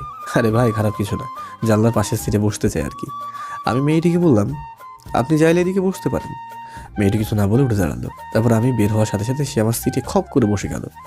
আমি তার সিটে বসলাম। তার থেকে থ্যাঙ্কস পাবো আশা করিনি। আমাকে ভুল প্রমাণিত করে মেয়েটি আমাকে বলল, ধন্যবাদ। আমি কিছু না বলে কানে হেডফোন গুঁজে দিয়ে গান শুনতে শুনতে ব্যস্ত হয়ে পড়লাম। মেয়েটির রাগ করে জানলার বাইরে তাকিয়ে কিছু একটা বলছে, সেইটাও খেয়াল করলাম আমার চোখে। আমি মায়ার ভাবনায় মগ্ন। কিন্তু যখনই সকালের বিষয়টার কথা মনে পড়ে তখনই মনটাই খারাপ হয়ে যায়। ঘড়িতে তাকিয়ে দেখি বিকাল 5টা বাজে, আরও 1 ঘন্টা মতো লাগবে। আমি মোবাইলটা হাতে নিয়ে ফেসবুকিং করছিলাম।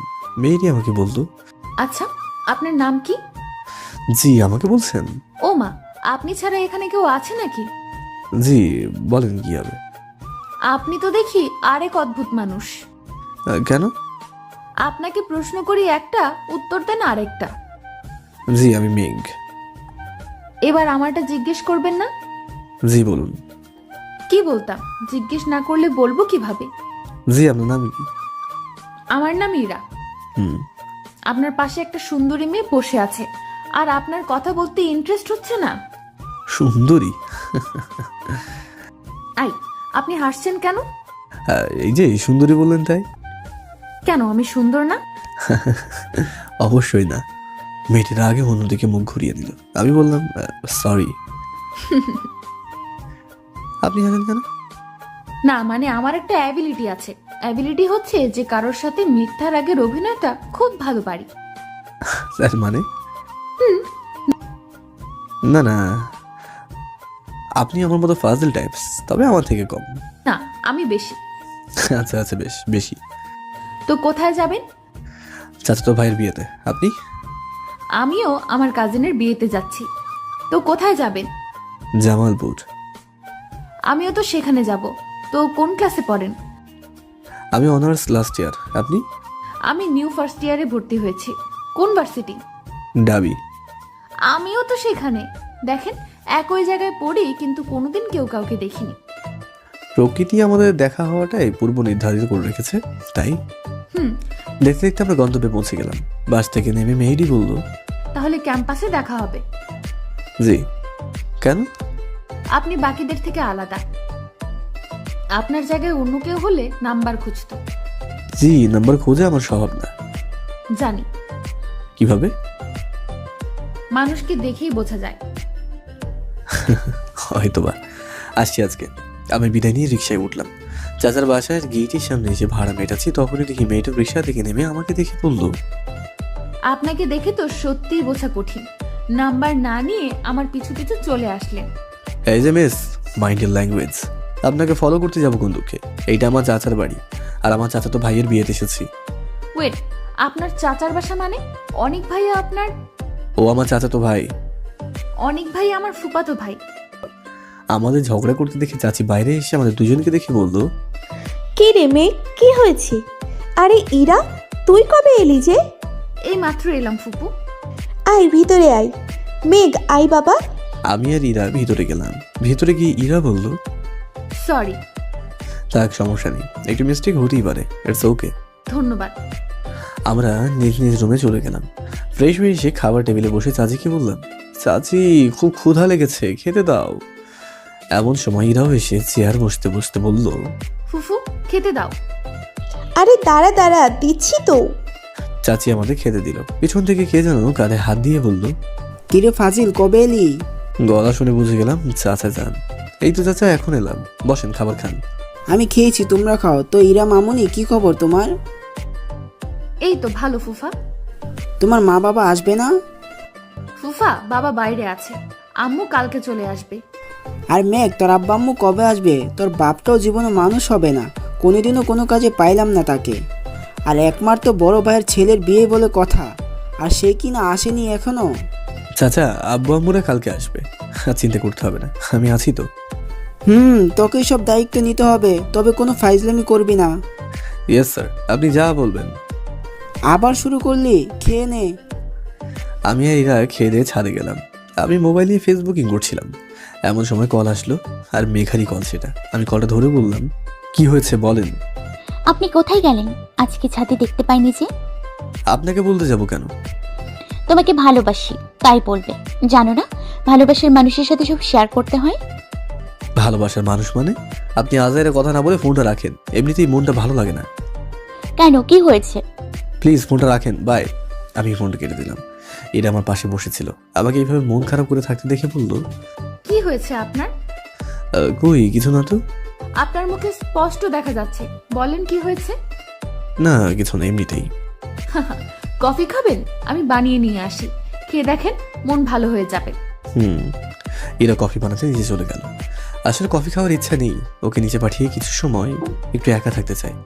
মাথায় বারবার সকালে বিষয়টা ঘুরপাক খাচ্ছে। না, রাফিকে দরকার। সাথে সাথে কল দিলাম। ও কলটা ধরে বলল, কি রে, কি হয়েছিল তোর? সকালে ভাবে চলে আসলি, আর বিকেলেও আসিস না আড্ডা দিতে? আরে আমি আমার চাচাতো ভাইয়ের বিয়েতে এসেছি। হালা, আমাদের একা রেখে চলে গেলি? আরে বাল, কলটা সেই জন্য দিয়েছি। কাল ভাইয়ার মেহেদি, তাই কালকে দুপুরের আগে সবাইকে নিয়ে চলে আসবি। আচ্ছা দোস্ত, অনেকদিন দাওয়াত খাই না, তোর উছিলা একটা খাইতে পারবো। আচ্ছা সকালে কি হয়েছিল? কিছু না। তুই না বললেও বুঝি দোস্ত, আমি আসি, তারপর সব দেখে নিব। আমি ফোনটা কেটে ফেসবুকে মায়া ম্যাডামের আইডিতে ঢুকলাম। ভালো লাগছিল না, তাই ফেসবুক থেকে বের হয়ে যাবো এমন সময় ম্যাডাম মেসেজ দিল, কেমন আছো মেঘ? আপনাকে বলতে আমি বাধ্য নই। কি হয়েছে তোমার? জি কিছু না, আল্লাহ হাফেজ। ফেসবুক থেকে বের হয়ে অফলাইন চলে গেলাম। এরা কফি নিয়ে এসে আমাদেরকে এক কাপ এগিয়ে দিয়ে বলল, খেয়ে দেখেন, মন ভালো হয়ে যাবে। আমি এক চুমুক খেয়ে দেখলাম, সত্যি কফিটা অনেক ভালো। আমি ইরাকে বললাম, অনেক ভালো কফি বানাতে পারেন তো আপনি। যার বউ হয়ে যাবেন সেটা শুধু কফি খেতে চাইবে। আপনি তো দেখি হাসতেও পারেন। এটা আমার রক্তে মিশে আছে, তাই তো সবাই ফাজিল উপাধি দিয়েছে। আচ্ছা, আমাদের কলেজে যে নতুন ম্যাডামটা এসেছে, ওনার নাম কি? জানি না। কি বলেন? আমার জানা মতে প্রথম ক্লাসে তো উনি আপনাদের ডিপার্টমেন্টে নেই। তো আমি যাই ক্লাস করতে, ম্যাডামের নাম জানতে না। আমি আসি, নিচে চলে আসলাম। কেন যে বারবার ম্যাডামের কথাই মনে পড়ছে। না, উনি ওনার বিএফকে নিয়ে খুশিতে থাকুক, আমি ওনার লাইফে কেউ না। আমি আমার মতোই থাকবো। নিচে বসে অনেক ভাইয়া রুমে গেলাম। ভাইয়া বসে বসে ফোন টিপছে বললে ভুল হবে, কথা বলছে হয়তো ভাবির সাথে। আমি ভাইয়াকে বললাম, ভাইয়া আসবো? আরে মেঘ, ছোট ভাই আমার, বসে পড়। ওয়েট, ছোট মানে? আমি জাস্ট 1 বছরের জুনিয়র, মাইন্ড ইট। ওই 1 বছর হোক আর 1 দিন হোক, ছোট তো ছোটই। তোমার সাথে আজাইরা কথা বলে লাভ নেই আমার। আমি চলে আসতেই যাবো এমন সময় ভাইয়ার হাত থেকে মোবাইলটা নিয়ে বললাম, ভাবি অধরা নামের একটা মেয়ের সাথে প্রেম করতো। পুরা ডাহা মিশা কথা। আমি বলে মোবাইলটা রেখে দিলাম এক দৌড়। যাক, এইবার বুঝবে কত ধানে কত চাল। সারা রাত চলবে ঝগড়া। আজকে অনেক ভাইয়া তো শেষ। আমি নিচে এসে কাজে মনোযোগ দিলাম। কাজ বলতে ডেকোরেশনের কাজগুলো আমাকে দেখতে হচ্ছে। একমাত্র বড় ভাইয়ের বিয়ে বলে কথা, বাড়িটা জাঁকজমকভাবে সাজাতে হবে তো। আমি ব্যস্ত হয়ে গেলাম, মোবাইলটা পকেটে রেখেছি আর হাতে নিই। তো রাত 12টার পর ফ্রি হলাম, ঘুম আর আসছে না, তাই গোসল করে ছাদে গেলাম একটু খোলা আকাশের নিচে বসতে। ছাদে গিয়ে বসে আছি, আকাশে চাঁদের আলো হয়ে আছে, সাথে হাজারো তারার মেলা। মাঝখানে ঘেরে যাওয়া ব্যক্তি, হালকা বাতাস বইছে। মোবাইলটা হাতে নিলাম। মেঘার অনেকগুলো কল এসেছে, পরে অনলাইন যাব কি যাব না বলেও গেলাম। ডাটা অন করতেই মেসেজ আসতে লাগলো। আমি মেসেঞ্জারে ঢুকলাম, প্রথম দেখি মেঘার অনেকগুলো মেসেজ। আমি রিপ্লাই দিতেই যাবো, তার আগেই মেঘা কল দিল। কল দিয়ে বললো, কুত্তা বিলাই, তোর সাহস তো কম না। একে তো আমার উপর রাগ দেখাস, আবার আমাকে অ্যাভয়েড করছিস। তোর হাত পা সব ভাঙবো আমি, বুঝলি? কই ছিলি? না মানে আসলে কুত্তা, তুই কোথায় আমাকে বল। না, আপনাকে বলতে যাব কেন? আমি বের করে নিব। তোকে যদি সামনে পাইতাম তাহলে কাঁচা চিবিয়ে খেতাম। তাহলে ভালো, আমিও আপনাকে দেখতে পাবো না। না থাক, দেখা লাগবে না। কই ছিলি? একটু মন খারাপ ছিল তাই। আচ্ছা, আমাকে এইভাবে শাসন করছেন কেন? আবে গাধা, তোর না কইছিলাম ভালোবাসি, কথা কি কানে যায় না নাকি? আমি আপনাকে চিনি না আর আপনি আমাকে চেনেন না, তাহলে ভালোবাসতে যাবেন কোন দুঃখে? তোরে চিনি না মানে? তোরে আমি হাড়ি হাড়ি চিনি। তুই কত বড় লেভেলের ফাজিল আমার জানা আছে, কিন্তু আমার সাথে ফাজলামি করে ছাড় পাবি না। এইবার মাথায় কেমন জানি সন্দেহ ঢুকলো। না, সে হতে পারে না, সে তো জাস্ট ফ্রেন্ড। না, এটা আমার ভুল ধারণা। কিন্তু নীলা এমনটা করবে কেন? না, নীলা না, তাহলে কি মুস্কান? আমাকে বের করতে হবে কে এই মেয়ে। আমাকে চুপচাপ থাকতে দেখে অপর পাশ থেকে মেঘা বলল, কি সাহেব, কি ভাবছেন? কিছু না, আমার ভালো লাগছে না, পরে কথা বলবো। শোনো। জি বলেন। নিজের খেয়াল রাখবে আর মেয়েদের দিকে বেশি তাকাবে না। বিয়ে বাড়িতে অনেক মেয়ে থাকবে, যদি তাকাও তবে তোমার হাড় গুড় সব ভেঙে দিব। ওয়েট, আমি বিয়েতে এসেছি এইটা আপনি জানেন কেমনে? বললাম না তোমাকে ভালোবাসি, তাই তোমার সব খবর রাখি। এসব নিয়ে না ভেবে রেস্ট করো, যাও, কাল অনেক কষ্ট করতে হবে তো। মেঘা ফোনটা কেটে দিল আর যেতে যেতে আমাকে একটা শক দিয়ে গেল। আমি ফোনটা রেখে আবার মেসেঞ্জারে ঢুকলাম, ঢুকে দেখি মায়া ম্যাডামের মেসেজ। আমি আইডিতে ঢুকলাম, ম্যাডাম মেসেজে লিখে রেখেছে, মেঘ, কালকে ইম্পর্টেন্ট ক্লাস আছে, চলে আসিও। মেসেজটা দেখে রাগের পরিমাণ আরও বেড়ে গেল। এমনিতেই আছি কষ্টে, তার উপর আরও কষ্ট। ভাল লাগে না। আমি অফলাইন হয়ে গেলাম, মোবাইলটা অফ করে ঘুমিয়ে পড়লাম। সকালে কারো ডাকে ঘুমটা ভাঙলো। আমি চোখ খুলে দেখি এরা হাতে চা নিয়ে দাঁড়িয়ে আছে। আমাকে উঠতে দেখে বলতো, এইভাবে কেউ ঘুমায়? অনেকক্ষণ ধরে ডাকছিলাম, চা নেন আপনার। আর নিচে সবাই ওয়েট করছে। ইরা চায়ের কাপটা রেখে চলে গেল। আমি যাওয়ার আগে ডেকে বললাম, কিছু কি বলবেন? জি, বুঝতে পারলাম না। আপনার মুখে স্পষ্ট বুঝতে পারছি আমাকে কিছু একটা বলতে চান, কিন্তু বলতে পারছেন না। না, কিছু না। বলেন, আমি হেল্প করব। আসলে আমি না আপনাদের ফ্রেন্ড রাফির উপর ক্রাশ খাইছি। আসলে ক্রাশ না, ওরে অনেক ভালোবাসি সেই প্রথম দিন থেকে। আপনারা তো বেস্ট ফ্রেন্ড। আসলে আমি আপনাদের অনেক আগে থেকে চিনতাম। সেটা আমি জানি, রাফিকে আপনি ফলো করেন এটাও জানি। আপনাকে যে রাফিও ভালোবাসে এইটাও আমি জানি। কি বললেন? রাফিও আমাকে? এই জন্যই তো ওকে আসতে বলেছি। সে আসছে, আপনি সুন্দর করে রেডি থাকুন, এসে আপনাকে নাচনার ভান করবে। আপনিও ঠিক তেমনটা করবেন। পরে যা করার আমি করব। ধন্যবাদ। ধন্যবাদ বলে লাভ হবে না, খুব খিদা লেগেছে। নিজের হাতে কিছু বানিয়ে খাওয়ালে বেশি খুশি হব, সাথে কফিও। আচ্ছা। ইরা খুশি মনে চলে গেল। হ্যাঁ, রাফি আর ইরার কাহিনীটা আগে থেকেই চলছিল, দুজন দুজনের ভালোবাসা। কিন্তু ইরা মেয়ে বলে বলতে পারছিল না, আর রাফি রিজেক্ট খাওয়ার ভয়। আর ইরাকে ঠিক আগে থেকে আমি চিনতাম, জাস্ট বাসে না চেনার ভান করেছি, আর সেও ঠিক একই কাজই করলো। যাই হোক, আমি ফ্রেশ হয়ে নিচে গেলাম খেতে। টেবিলে দেখি পছন্দের পরোটা আর আলুর দম বানানো আছে। আমি চাচিকে জিজ্ঞাসা করলাম, চাচি এসব কে বানিয়েছে? ইরা বানিয়েছে। আমি খেয়ে দেখলাম, মাশাআল্লাহ, খেতে তো ওয়াও হয়েছে। ইরা আমার পাশে বসা ছিল, আমাকে জিজ্ঞাসা করলো, কেমন হলো ভাইয়া? ভালোই, তোমার হাতে রান্না অনেক ভালো। রাফি তো আবার খাবার পাগলা, তোমার রান্না ছাড়া তো কিছুই খেতে চাইবে না। ভাইয়া কবে আসবে সে? আরে এত অর্ধৈর্য হচ্ছে কেন? আসবে আসবে, ঠিকই আসবে। কখন? হঠাৎ করে দরজার বাইরে থেকে কারা যেন বললো, কি রে, আমাকে ছেড়ে একা একা খাবি নাকি? আমি তাকিয়ে দেখি রাফি আর রিয়াদরা সবাই এসেছে। আমি তাদের কাছে গিয়ে বললাম, কি রে, আসতে কষ্ট হয়নি তো? সব কষ্ট চলে যাবে, আগে খেতে দে। চাচি কই? চাচি সবাইকে দেখে বলল, কি রে ফাজিলের দল, কাল না এসে আজকে আসলি কেন? আরে চাচি, তোমার এই বোকা ছেলেটা দাওয়াত দেয়নি তাই। আচ্ছা বস সবাই। চাচি আর ইরা সবাইকে খেতে দিল। আর রাফি ইরাকে খেয়াল করেনি। যখন রাফির প্লেটে পরোটা দিল তখনই সে খেয়াল করলো। ইরাকে দেখে সে কিছুটা অবাকই হলো। ইরা পরোটা দিয়ে চলে গেল। বুঝতে পারলাম লজ্জা পেয়েছে। বাকিটা খেয়াল করেনি। রাফি আমাকে খানে খানে বলল, কি রে দোস্ত, এইটা এখানে কেন? কোনটা? ইরা? ও ইরা, এরা তো অনেক ভাই আর মামা তো বোন। কি বলিস? হ্যাঁ, আমি কালকেই জানতে পারলাম। আমাকে বলিসনি কেন? সারপ্রাইজ দিব বলে। আর আমি কিন্তু তোকে এই বিয়ের আসরে ওকে পটাতে হবে, নাহলে জীবনেও আর ওকে পাবি না। কেন? ওর বিয়ে ঠিক হবে শুনছি অনেক ভাইয়ার কাছে। কি বলিস? আমার ভালোবাসাকে অন্য হাতে দিব না, যে করেই হোক আমার ওকে চাই। ওকে নে, খাওয়া শুরু কর। সবাই মিলে নাস্তা করে কাজে লেগে গেলাম। আমার কাজ একটু কমে গেল, কারণ রাফি আর বাকিরাও হেল্প করছে। রাফি হেল্প করছে না, সে লুকিয়ে লুকিয়ে ইরাকে দেখছে। যাই হোক, বিয়ের আসলে সবাই খুশিতেই আছে, কিন্তু আমার ডেভিল ম্যাডামটা যে অন্যকে নিয়ে খুশিতে আছে। আচ্ছা, আমি বারবার ওনার কথা ভাবছি কেন? তাহলে কি ওনাকে ভালোবেসে ফেললাম নাকি? আমি ভাবতে পারছি না। এই বিয়ের মতো আনন্দের সময় আমার মনটা খারাপ। আমি মন খারাপ নিয়েই কাজ করতে লাগলাম। দুপুরে সবাই খেয়ে দিয়ে আড্ডা দিচ্ছে।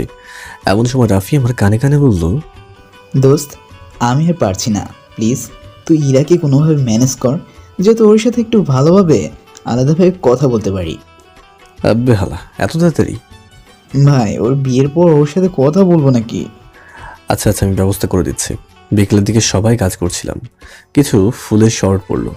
আসলে আমি ইচ্ছে করে আনিনি, তবে রাফিকে বললাম, দোস্ত তুই যা গিয়ে ফুলগুলো নিয়ে আয়। সাথে পাশে থাকি ইরাকেও বললাম, ইরা তুমি সহ যাও, গিয়ে ভালো দেখে ফুল নিয়ে আসো। আমার হাদারাম বন্ধুটা আবার ফুল চেনে না তো। কথারই বলায় রাফি আমাদেরকে রাগই চোখে দেখালো। পরক্ষণে খুশিও হলো, কারণ সে ইরার সাথে কথা বলার সুযোগ পাবে। যাক, রাফির লাইনটাও ক্লিয়ার হলো। আমি কাজ করতে করতে ক্লান্ত। ও হ্যাঁ, আব্বু আম্মুরাও দুপুরে চলে এসেছে। যাই হোক, তারা এসেছে, সমস্যা নেই। তাদের সাথে বোনও এসেছে, তাতেও সমস্যা নেই। কিন্তু মুস্কান কেন এসেছে? আচ্ছা, অপরিচিত কেউ মেয়েটি মুস্কান নাকি? না, আমাকে বের করতেই হবে। মাথায় একটা বুদ্ধি এসেছে, কিন্তু কাজটা কে করবে? ও হ্যাঁ, রিয়াদ। সে তো এই কাজে একদমই এক্সপার্ট। আমি রিয়াদকে ডেকে সব খুলে বললাম। সে তো এক কথায় রাজি। সে তার কাজে লেগে পড়লো। বিয়ের কাজ শেষ, আর রাফি আর ইরা ফিরে এসেছে। তবে দুইজনের চোখ দেখে বোঝা যাচ্ছে তারা দুজনেই খুব খুশি। হয়তো তাদের মনে লুকিয়ে থাকা অনুভূতিগুলো আজ ভালোবাসার রূপেই পূর্ণতা পেয়েছে। ওদের কথা মনে করে কেন জানি মুখে একটু হাসি ফুটলো, কিন্তু মায়ায় যে পড়ে বসে আছে। যাই হোক, অনেক ভাইয়া স্টেজে উঠলো, সবাই মিলে মেহেদির অনুষ্ঠান শুরু করলো। আমার ভালো লাগছিল না, তাই ছাদে এসেছি আকাশ দেখতে। হঠাৎ পিছন থেকে বোন জান্নাত বলে উঠলো, কি হয়েছে ভাইয়া তোর? কই কিছু না তো। আমি জানি কিছু একটা হয়েছে। কি হয়েছে বল? ওই মেয়েটার কথা ভাবছিস, যাকে দেখানোর কথা বলেছিলি? হ্যাঁ মানে আসলে। মন খারাপ করিস না, আর তোকে বলতে ভুলে গিয়েছিলাম। আজকে আমরা আসার আগে তোর কলেজের ম্যাডাম এসেছিল, কি যেন নাম? ও হ্যাঁ, মায়া ম্যাডাম বলেছিল। কি মায়া ম্যাডাম এসেছিল? ও মা, শুকনো মুখটা এত জ্বলে উঠলো কেন? আরে তারপর বল। তারপর এসে তোর কথা জিজ্ঞেস করলো, আর কয়েকদিন পর নাকি তোদের কি যেন টেস্ট নিবে, তো তোকে তাড়াতাড়ি কলেজে যেতে বললো। আচ্ছা ভাইয়া, এইটাই কি সেই মেয়েটা? ইয়ে মানে। বল। হ্যাঁ। ভাবি কিন্তু অনেক সুন্দর। দ্যাট। থাক, এত লজ্জা তো মেয়েরাও পায় না। কি বলিস? হ্যাঁ। আরে চিন্তা করিস না, আগে বিয়েতে চল। একমাত্র বড় ভাইয়ের বিয়ে, আনন্দ করি, তারপর না হয় এসব দেখবো। চল, সবাই তোকে খুঁজছে। আমি বোনের সাথে গেলাম, অনেক আনন্দ করলাম। তারপর এলো ঘুমানোর পালা।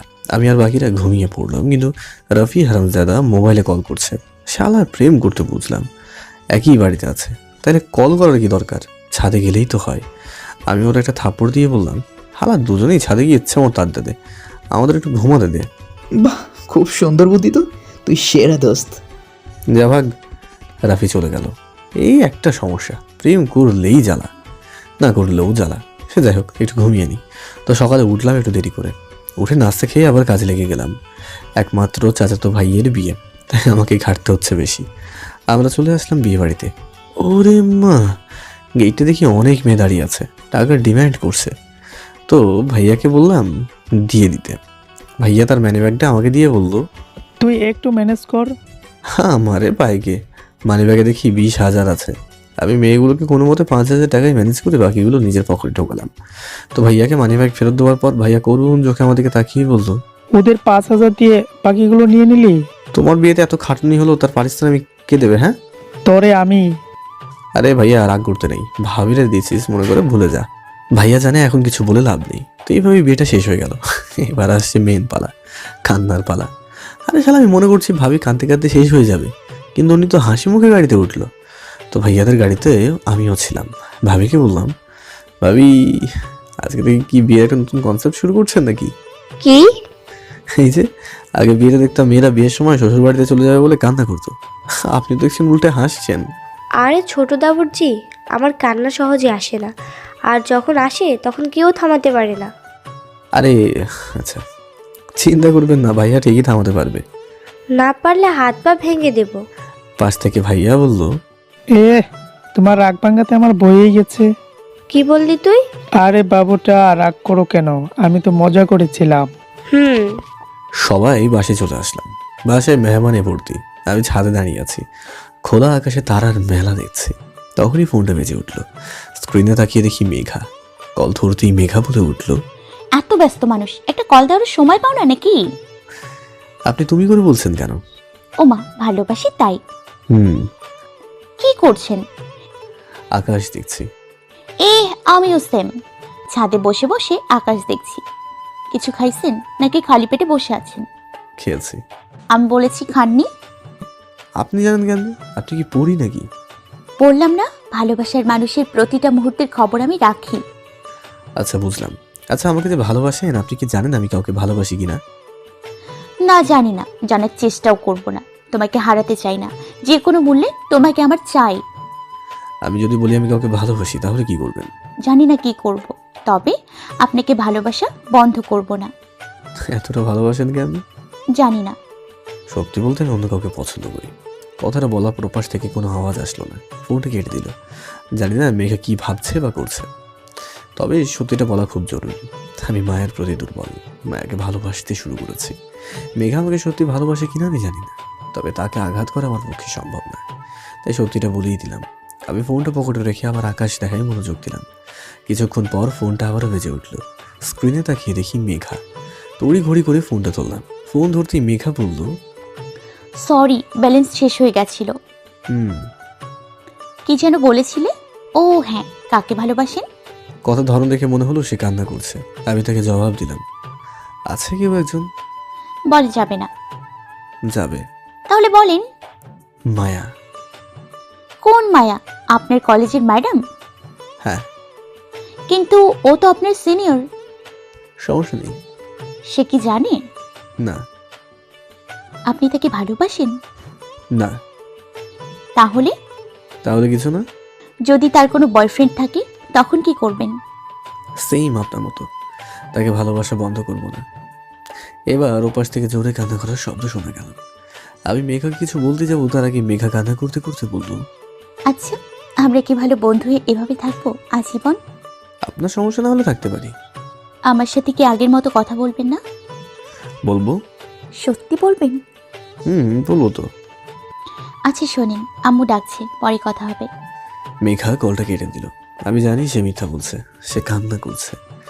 আমাকে তার কান্নার আওয়াজ শোনাতে চায় না। ওর কষ্টটা আমি বুঝতে পারি, কারণ আমি জানি ভালোবাসার মানুষটি যদি অন্য আরেকজন ভালোবাসার মানুষ থাকে, তাহলে সেই কতটা কষ্টদায়ক হয় যে জিনিসটা। এসবই ভাবছি, তখনই রাফি সে বলল, মামা, মায়া ম্যাডামের সাথে যে ছেলেটি ছিল, মানে রেস্টুরেন্টে ছিল, ওইটা তার কাজিন। সত্যি বলছিস দোস্ত? হ্যাঁ সত্যি। কিন্তু তুই জানলে কিভাবে? আরে বন্ধু হয়ে বন্ধুর এতটুকু খবর রাখবো না? তুই দোস্ত আমার জানে জিগার। হ্যাঁ, এইটা আমাকে হেল্প করার জন্য করে দিলাম। হালা তোর লাভ দেখি আমার লাভ করলি। আরে শালা মজা করছি, এবার তো নিচে যা। কেন?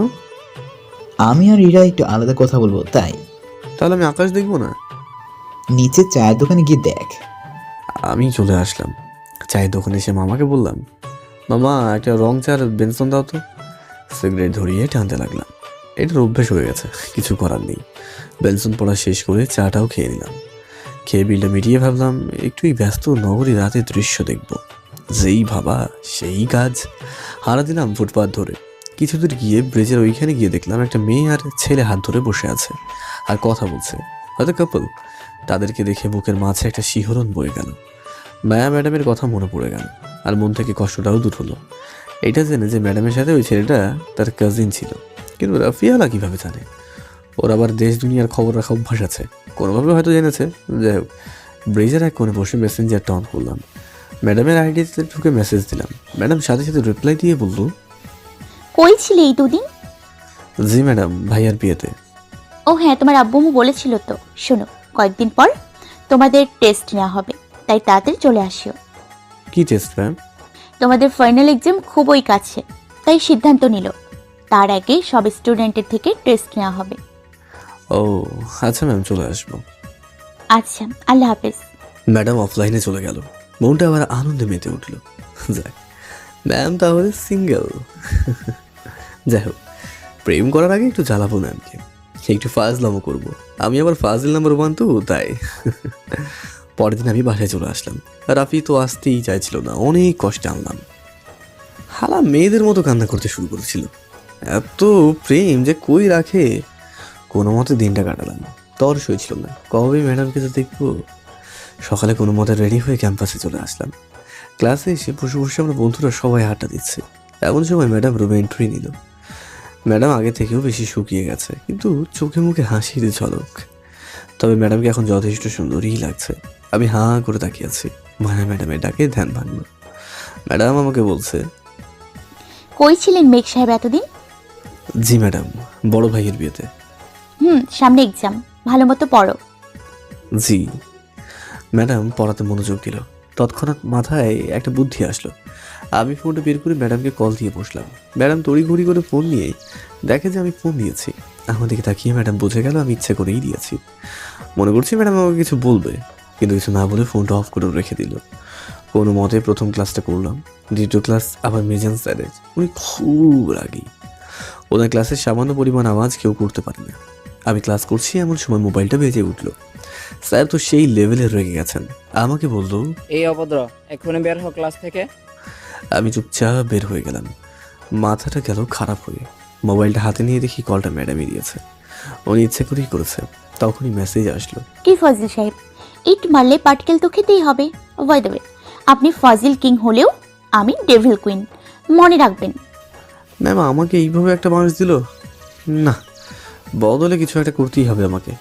ক্লাস শেষে বাসের জন্য দাঁড়িয়ে আছি। কিছু দূরে ম্যামও দাঁড়িয়ে আছে। আমি কিছুক্ষণ পরপর আর চোখে ম্যামকে দেখছি। ম্যাম সেটা খেয়াল করছে কিনা জানি না, হঠাৎ খেয়াল করলাম কয়েকজন বগাটে ম্যাডামের দিকে খারাপ নজরে তাকাচ্ছে। ওদের মধ্যে একজন বলে উঠল, কি হেপি মাল রে মাইরি। নিজেকে আর সামলাতে পারিনি। পাশে বন্ধুরাও ছিল। আমি গিয়ে ওই ছেলেটিকে একটা থাপ্পড় মেরে দিলাম। বাকিগুলো এসে আমাকে মারতে লাগলো। আমাকে মারছে দেখে রফি, রিয়াদ সবাই ছুটে আসলো আর সবাই মিলে ওই তিনজনকে গণ পিটুনি দিল। এদিকে ওদের মায়ের খেয়ে আমার ঠোঁটের কোনটা ছিঁড়ে গেল, হাত থেকে রক্ত পড়ছে। এটা দেখে মায়া দৌড়ে এসে হাতটা ধরে বলল, কে বলেছে এসব বখাটেদের সাথে মারামারি করতে?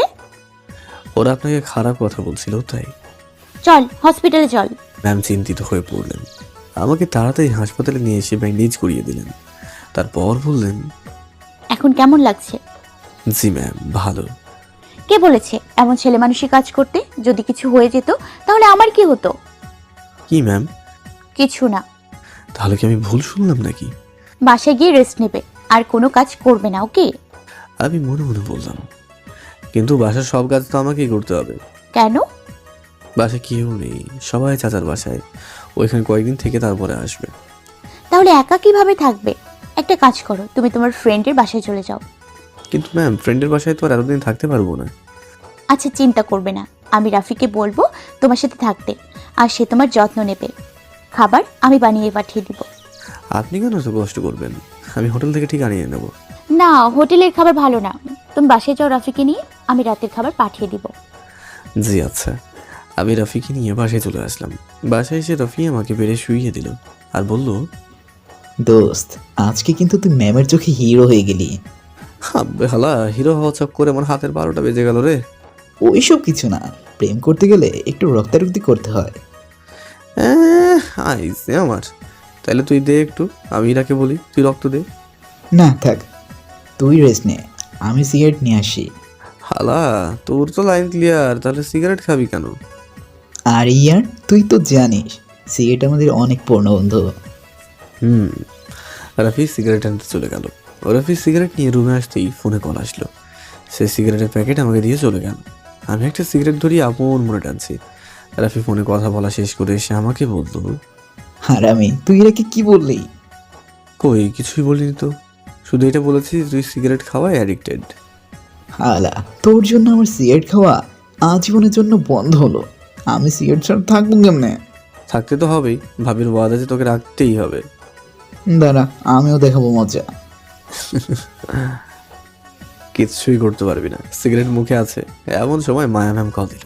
কলটা রিসিভ করতেই ম্যাম বলে উঠলো, মেঘ কেমন লাগছে এখন? জি ম্যাম, আগে থেকে একটু বেটার। নিজের যত্ন নিও।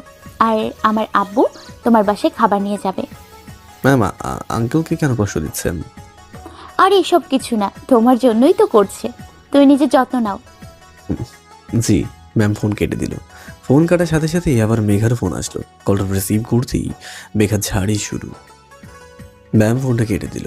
ফোন কাটার সাথে সাথেই আবার মেঘার ফোন আসলো। কলটা রিসিভ করতেই মেঘা ঝাড়ি শুরু। মেঘা বলতে লাগলো, সমস্যা কি? এত নায়ক সাজার কি দরকার ছিল? হ্যাঁ, পাশে বন্ধুরা ছিল, ওদেরকে আগে নিয়ে যেতে। নিজেরে বড় হিরো মনে হয়, তাই না? যদি কিছু হয়ে যেত তখন?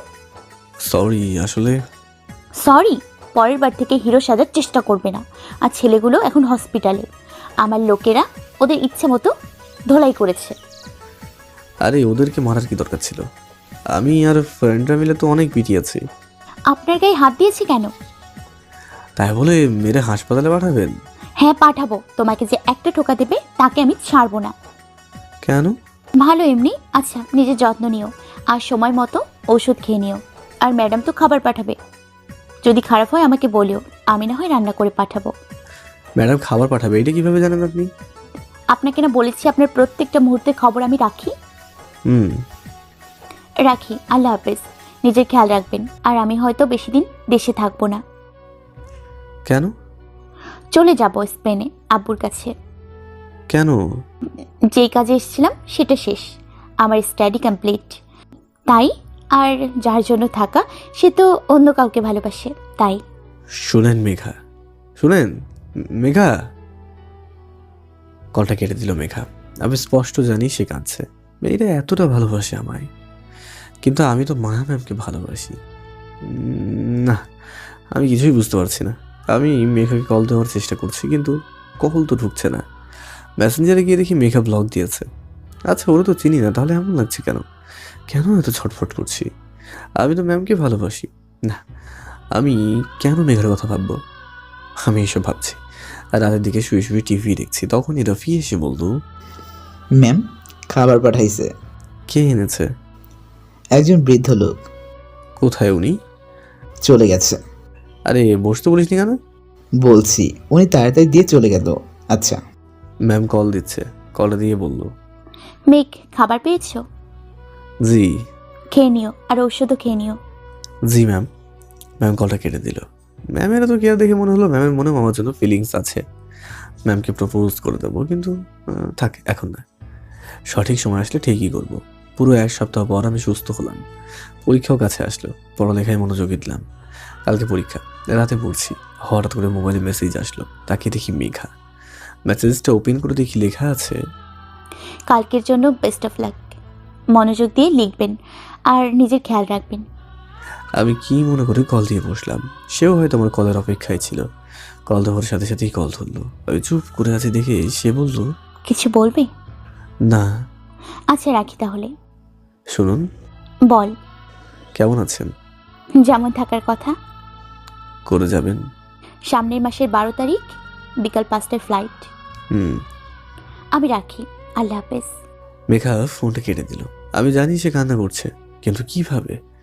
আমি ওকে না দেখে জানতে পারছি। না, আমার পড়াশোনায় মনোযোগ দেওয়া দরকার। ভাবছি ফাইনাল পরীক্ষার পরপরই ম্যামকে প্রপোজ করব। পরের দিন ভালো মতো পরীক্ষা দিলাম, পরীক্ষা ভালোই হয়েছে। আসার সময় নীলা আমাকে ডেকে বলল, মেঘ একটু কথা ছিল, হ্যাঁ বল। কালকে একটু দেখা করিস। আচ্ছা।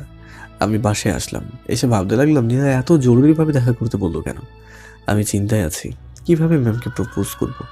তখনই বোন জান্নাত এসে আমাকে বলল, ভাইয়া কি ভাবছিস? আরে কিছু না, বল। আরে ভাবছি ম্যামকে কিভাবে প্রপোজ করব। সত্যি? হ্যাঁ, তো কখন করবি? পরীক্ষার পর। না ভাইয়া, আগে করবি। কেন? করতে বলছি, করবি। আচ্ছা, কিন্তু কিভাবে? বোন আমাকে সব কিছু বুঝিয়ে বলল। সব শুনে একটু সাহস পেলাম। রাফিকে সব বললাম, সে তো শুনে মহা খুশি। রাতে হঠাৎ করে ঘুম ভেঙে গেল, একটা দুঃস্বপ্ন দেখলাম। আমি একটা মেয়ের সাথে হাত ধরে হাঁটছি। হঠাৎ করে মেয়েটি আমাকে বাঁচাতে গিয়ে নিজেই গাড়ির নিচে চাপা পড়লো। মেয়েটির নাম ধরে চিৎকার দিলাম। সেই মেয়েটি ছিল মেঘা। গলাটা শুকিয়ে যাচ্ছে। আমি নিচে গিয়ে পানি খেয়ে আসলাম। আচ্ছা, আমি স্বপ্নটা কেন দেখলাম? আর কেনই বা মেঘাকে নিয়ে ভাবছি? না, আমি মায়ায় পড়েছি। আমি তো আমার ডেভিল ম্যামের প্রেমে পড়েছি। তাহলে মেঘার কথা কেন ভাবছি? যেই মেয়েটাকে কোনোদিন দেখিও নি, জানিও না শেখে, তাহলে তোর কথা ভাবছি বা কেন?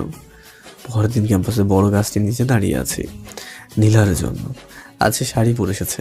ওকে শাড়ি পরতে দেখে কিছুটা অবাকই হলাম। আমার কাছে এসে নীলা তার পিছন দিকে একজোড়া গোলাপ আমার দিকে এগিয়ে দিয়ে বলল, মেঘ, তোকে সেই প্রথম দেখায় ভালোবেসে ফেলেছি। তোর প্রেমে সেই প্রথম দিন থেকে হাবুডুবু খাচ্ছি, নিজেকে আর ঠিক রাখতে পারছি না। তাই আজকে অনেক সাহস নিয়ে প্রপোজ করছি তোমায়। আমাকে একটু ভালোবাসবে? আমি বনে গেলাম।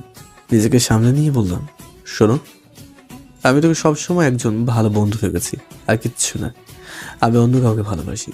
নীলা চোখে পানি। আমি কিছু বলতে যাবো, তার আগে সে আমাকে জড়িয়ে ধরলো, যার জন্য আমি প্রস্তুত ছিলাম না। আমাকে জড়িয়ে ধরে সে বলতে লাগলো, প্লিজ মেঘ, আমি তোমাকে ছাড়া বাঁচবো না, প্লিজ। ম্যাম পিছনে ফিরে আমাকে থাপ্পড় মেরে বলল, তোর মতো লুচ্চা আমি দেখিনি।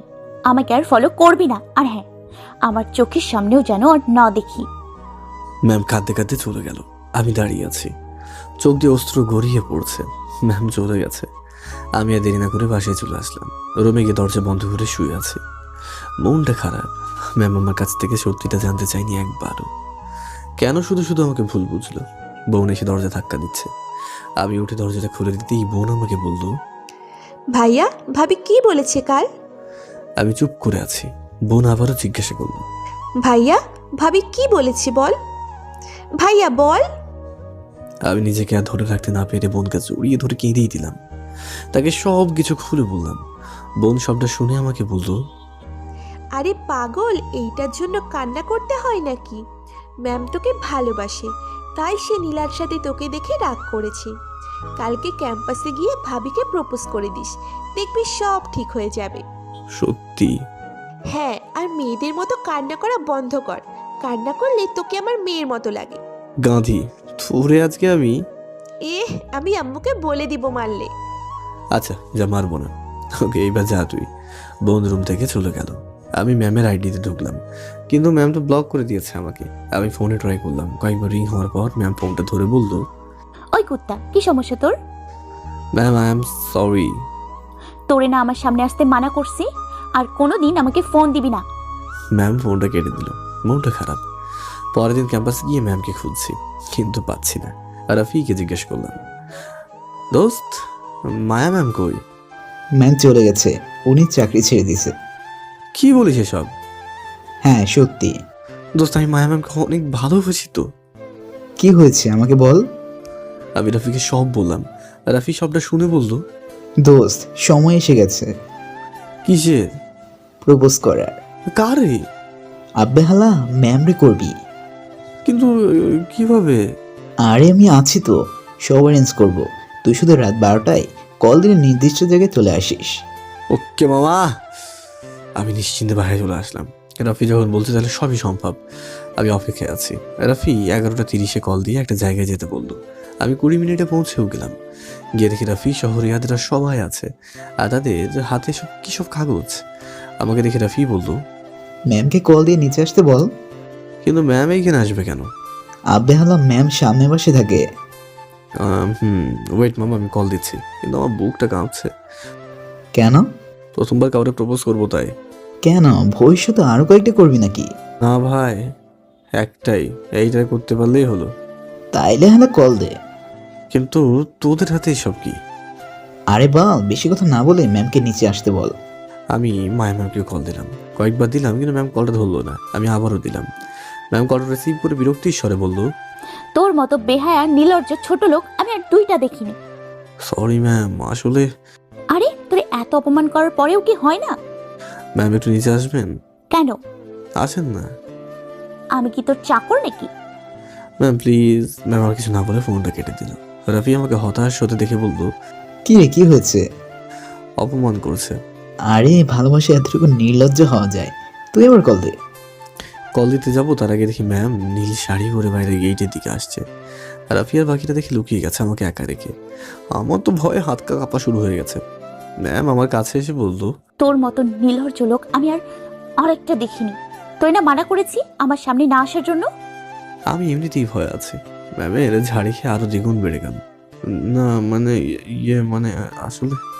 কি বললি? বল তাড়াতাড়ি। না মানে আসলে হঠাৎ দেখি রাফি আর পাখির হাতে একটা কাগজ আর একটা গোলাপ ফুল নিয়ে ম্যামের কাছে এসে ধরলো। খেয়াল করে দেখলাম সবার হাতের কাগজটা বড় আকৃতির, আর ওইখানে বড় করে লেখা আছে সরি। কিন্তু রাফির হাতে লেখা আছে অন্য কিছু। রাফির হাতের কাগজে লেখা আছে, আমি তোমাকে ভালোবাসি। ম্যাম লেখাটা দেখে আমাকে থাপ্পড় মেরে বলল, ছি, তোর মতো লুচ্চা এসব ছাড়া আর কি করতে পারে? কয়টা লাগে তোর? হ্যাঁ কয়টা লাগে? মেয়েবাজি করার জায়গা বসে না। এইবার নিজেকে কন্ট্রোল করতে না পারে ম্যামকে থাপ্পড় মেরে দিলাম আর বললাম, চুপ, একদম চুপ। কি মনে করিস তুই নিজেকে? তোকে সেই প্রথম দিন থেকে ভালোবাসি। ম্যাম হয়েছিস তো কি হয়েছে, ভালোবাসি ব্যাস। আর হ্যাঁ, আমি ফাজিল, আমি খারাপ, হ্যাঁ সত্যি তো, কিন্তু এতটা খারাপ না যে যাকে ভালোবাসি তাকে ছাড়া অন্য মেয়েকে ভালোবাসবো। আমি শুধু তোকেই ভালোবাসি, আর তোকেই ভালোবেসে যাব, বয়সে বড় হোক বা যাই হোক। আর হ্যাঁ, আমি আজ পর্যন্ত কোনো মেয়েকে নিয়ে চিন্তা করিনি যতটা তোকে নিয়ে করছি। রাতের ঘুম হারাম করেছি, তার বদলে এই প্রতিদান পেলাম। ভালোবাসি বলে নিজেকে নির্লজ্জ করেছি, তোর হাজার অপমান সহ্য করেছি, কিন্তু আর না। আমার ক্যারেক্টার কিরকম আমার বন্ধুরা সবাই জানে।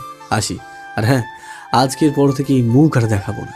মুখ তো দূরে থাক, ছায়াও আপনার পাশে থাকবে না। আর সরি থাপ্পড় মারার জন্য। আসি। রাফি আমার হাত ধরে বলল, দোস্ত। না ভাই, আর না।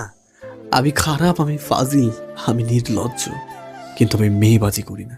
চল। প্লিজ ম্যামকে বল। না, আর বলবো না, সব অনুভূতি মরে গেছে। আমি মেয়েবাজি করি? এতদিনে এইটুকু চিনেছে আমাকে?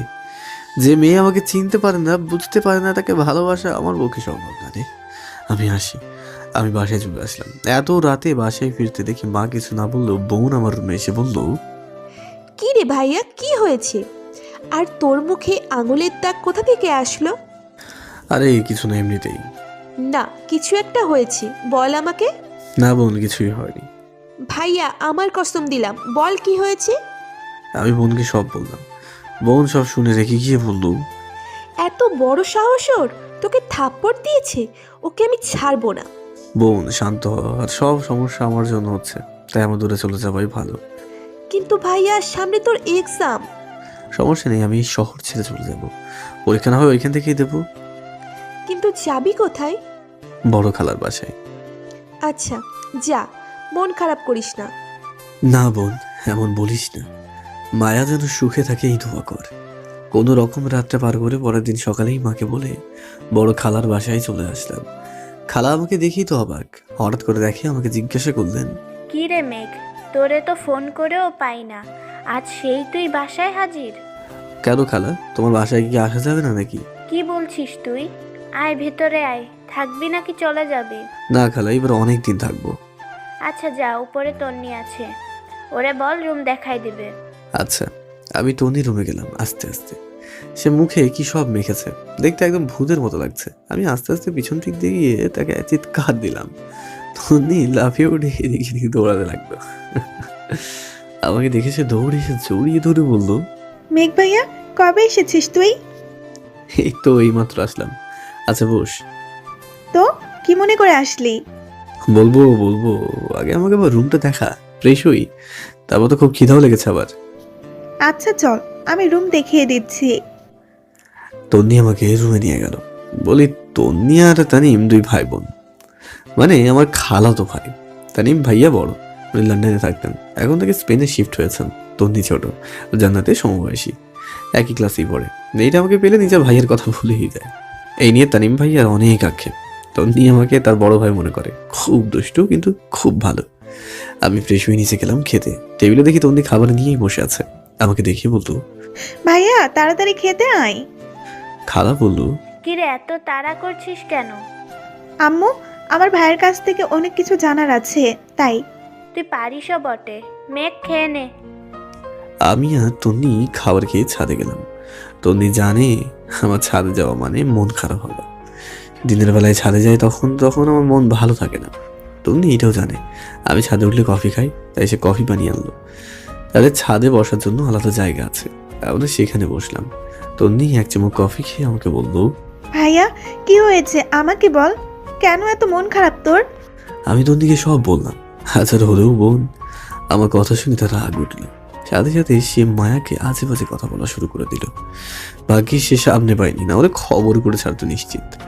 আমি কোনো রকম তন্নিকে শান্ত করে বললাম, আরে আরে রাগ করার কি আছে? কি আছে মানে? তোকে অপমান করার সে কে? আজ পর্যন্ত তোর আব্বু তোকে কিছু বলেনি, আর ওই মেয়েটা বলার সাহস কি করে পায়? ওকে ভালোবাসি তাই। কিন্তু ভাইয়া, ও তোর ভালোবাসা বোঝে না। আরে পাগলি, বোঝে, সব বোঝে।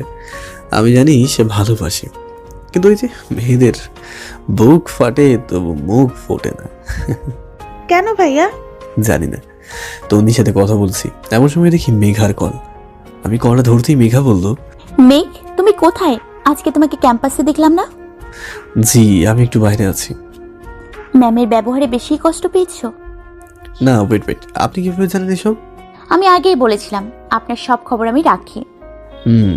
কেমন যেন একটা সন্দেহ হলো। এটা আমাকে যাচাই বাছাই করতেই হবে। কি করেন আর কোথায় আপনি? সরি, বলা যাবে না। ও আচ্ছা, ভালো। আচ্ছা আমি রাখি, আল্লাহ হাফেজ। মেঘা ফোনটা কেটে দিল। তন্নি জিজ্ঞাসা করলো, ভাইয়া কে কল দিছে? আমি তন্নিকে মেঘার ব্যাপারে সব কিছু বললাম। তন্নি শুনে বলল, ভাইয়া ডাল মে কুছ কালা হে। বোন কুছ নেই, বহুত কালা হ্যাঁ। আমাদের দুজনে মিলে এটা সমাধান করতে হবে, কিন্তু কেউ যেন না জানে, ওকে? ওকে। হঠাৎ করে রাফি কল দিল। আমি কলটা রিসিভ করতে রাফি জিজ্ঞাসা করলো, আব্বে হালা কই তুই? তোর সাথে আড্ডা দেওয়ার জন্য সবাই বসে আছি। না দোস্ত, আমি অনেক দূরে আছি। কি বলিস? কোথায় তুই? আছি একটা জায়গায়। বল। চিন্তা করিস না, তাড়াতাড়ি চলে আসবো। হুম। আমি ফোনটা কেটে দিলাম। কেমন জানি এইখানেও একটু গড়বড় মনে হচ্ছে। রাফির কথার মাঝে পরিবর্তন লক্ষ্য করতে পারলাম। আমি ইরাকে কল দিলাম। ইরা ফোন ধরতেই আমি ওকে সব প্ল্যান বসিয়ে দিলাম। এরপর মোবাইল থেকে সিমটা খুলে রাখলাম যাতে কেউ কন্ট্যাক্ট না করতে পারে। আর মেঘাকে মেসেজ দিয়ে নতুন সিমের নাম্বারটা দিলাম যাতে প্ল্যান সাকসেসফুল হয়। তারপর আমি একটু ঘুমানোর চেষ্টা করলাম, কিন্তু না, সম্ভব হয়নি। যদি প্ল্যান মোতাবেক না হয় তাহলে কি হবে? না, আমি শিওর হব।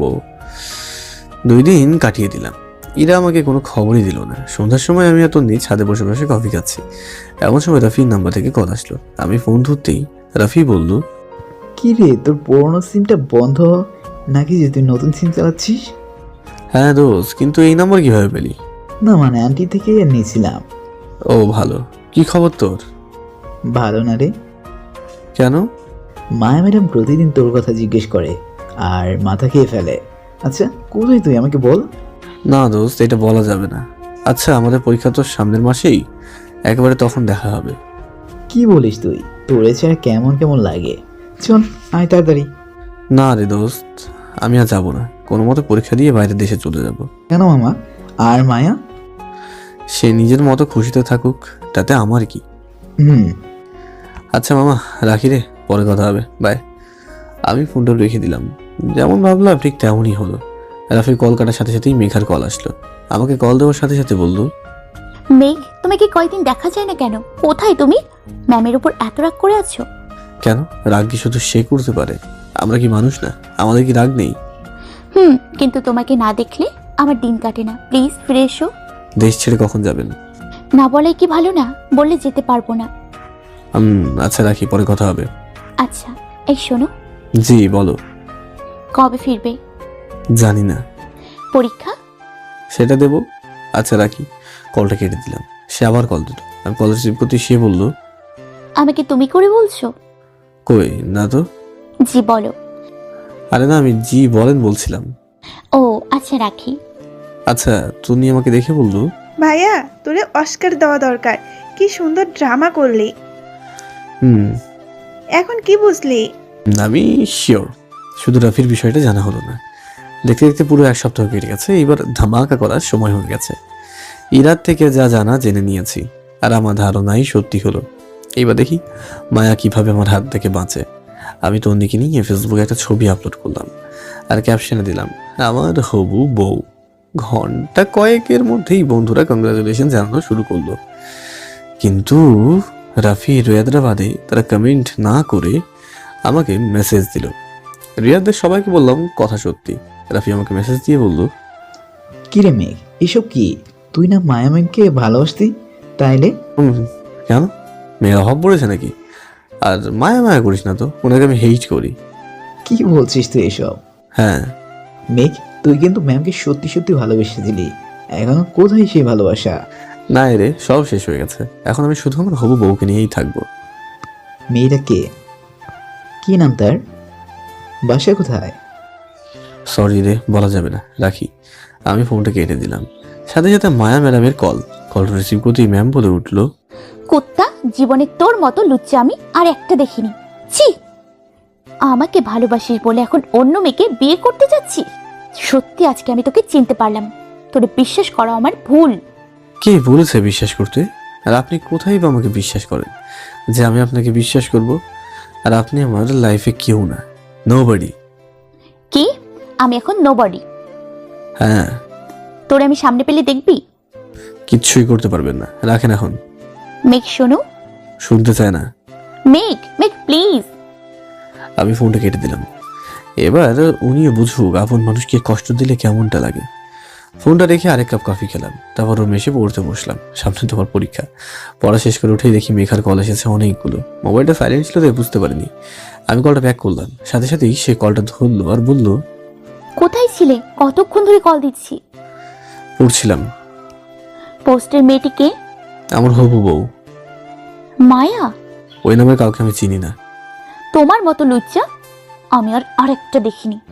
ছি ছি ছি, একটা মেয়েকে ছেড়ে আরেকটা মেয়েকে কিভাবে ভালোবাসো তুমি? ছি মেয়ে, তোমার জন্য যে ভালোবাসাটা ছিল আর সেটা শেষ হয়ে গেছে। আমি ভুল ছিলাম তোমার বিষয়ে। তুমি সত্যি একটা খারাপ মানুষ আর একটা বাজে লোক। সমস্যা নেই, আমি জানি এটা। তোমার সাথে কথা বলতে আমার ঘৃণা করছে। এই বলে কলটা কেটে দিল। এইদিকে হাসতে হাসতে আমার পেট ব্যথা হচ্ছিল। নেইলটা সঠিক জায়গায় গিয়ে লেগেছে। এবার সামনে যে কি হয় সেইটা দেখার পালা। পরীক্ষার দিন ঘনিয়ে এসেছে। এরই মধ্যে কারোর সাথে কোনো প্রকার কথা হয়নি, কারণ মোবাইলে 2টাই সিম খুলে রেখে দিয়েছিলাম। পরীক্ষার আগের দিন রাতে সিম খুললাম, ভেবেছিলাম মেঘে মেসেজ দেবে, কিন্তু সে দেয়নি। রাফি অনলাইন আছে কিন্তু মেসেজ দিচ্ছে না, শুধু হৃদয় মেসেজ দিচ্ছে, কারণ সে সব জানে। পরের দিন তন্দিকে সাথে নিয়ে বাসায় চলে আসলাম। সেখান থেকে রিক্সা নিয়ে পরীক্ষা হলে আসলাম।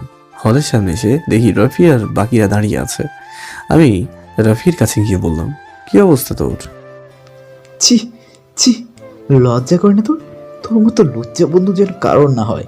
জানিস মা ম্যাডামের কি কষ্ট হচ্ছে, কিসের মধ্যে আছে উনি? তাতে আমার কি? সাথে সাথে ম্যাম এসে আমাকে থাপ্পড় মেরে বললো, তোর কি মানে? তুই আমাকে ভালোবাসিস না? ভালোবাসা এখন শুধু আমরা হবু বউকে ঘিরে। এই মেয়েটা, একে তো দেখে মনে হয় কোনো নর্দমা থেকে উঠে এসছে। আমি জানি মায়া এসব বলবে, সে রেগে আছে, তাই তন্দিকে আগে থেকে সব বলে দিয়েছিলাম কি করতে হবে। মেঘ তোমার হবু বউকে কিভাবে খারাপ বলে? আপনি কি আমার হবু বউকে খারাপ বলার? আমি তোমাকে ভালোবাসি আর তুমিও আমাকে ভালোবাসো। কে বলেছে আমি আপনাকে ভালোবাসি? আমি তোমার হবু বউ তন্দিকে ভালোবাসি। কি বলছো সব তুমি? প্লিজ মেঘ, এমন করিও না। আমি তোমাকে ছেড়ে কিভাবে থেকেছি কয়েকদিন আমি জানি। কি কষ্টের মাঝে আমি কাটিয়েছি। ও আচ্ছা, কই আমি তো দেখতে পাচ্ছি না। পাশ থেকে রাফি বলল, মেঘ তুই এমন করছিস কেন? তুই না ম্যামকে ভালোবাসিস, তাহলে কোথায় গেল তোর ভালোবাসা? আমি তন্দিকে ভালোবাসি। চল, দেরি হয়ে যাচ্ছে, এক্সাম শুরু হয়ে যাবে। মায়াকে কাঁদে দিয়ে আমি চলে আসলাম পরীক্ষার হলে। কেমন জানি মায়ের কান্না মিশ্রিত মুখটা দেখতে খুব কষ্ট হচ্ছিল। আমি ওকে কষ্ট দিতে চাই না।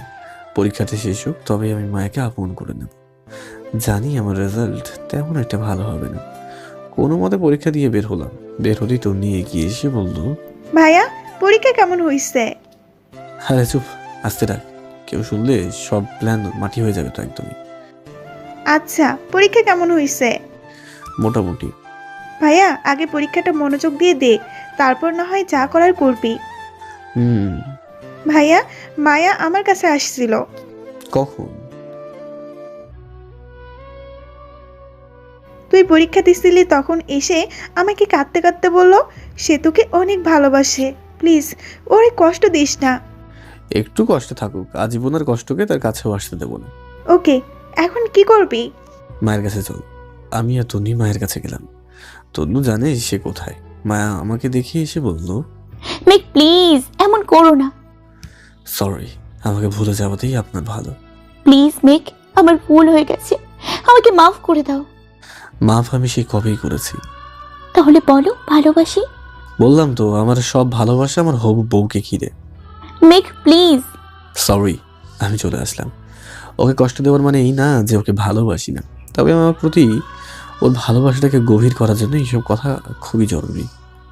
এইভাবে প্রায় পরীক্ষায় সে আমার জন্য অপেক্ষা করতো। ওর মায়াবী চেহারাটা আমাকে খুব কষ্ট দিত।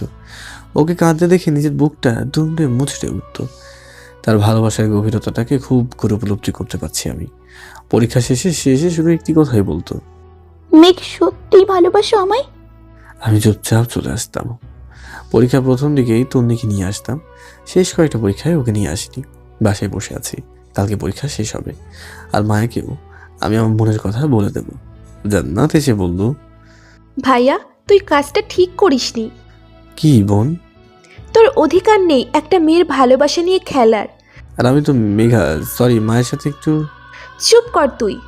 আজ যদি তোর মতো কেউ আমাকেও করতো তখন, যদি আমার ভালোবাসার মানুষটি আমার সাথে এমন করতো তখন। সরি বোন, আমি কালকেই সব কিছু ঠিক করে দেবো। কাল যেন আমি ভাবিকে বাসায় দেখি, আর না হলে আমি আর কোনো দিন তোর সাথে কথা বলবো না। বোন, এইটাই শেষ কথা।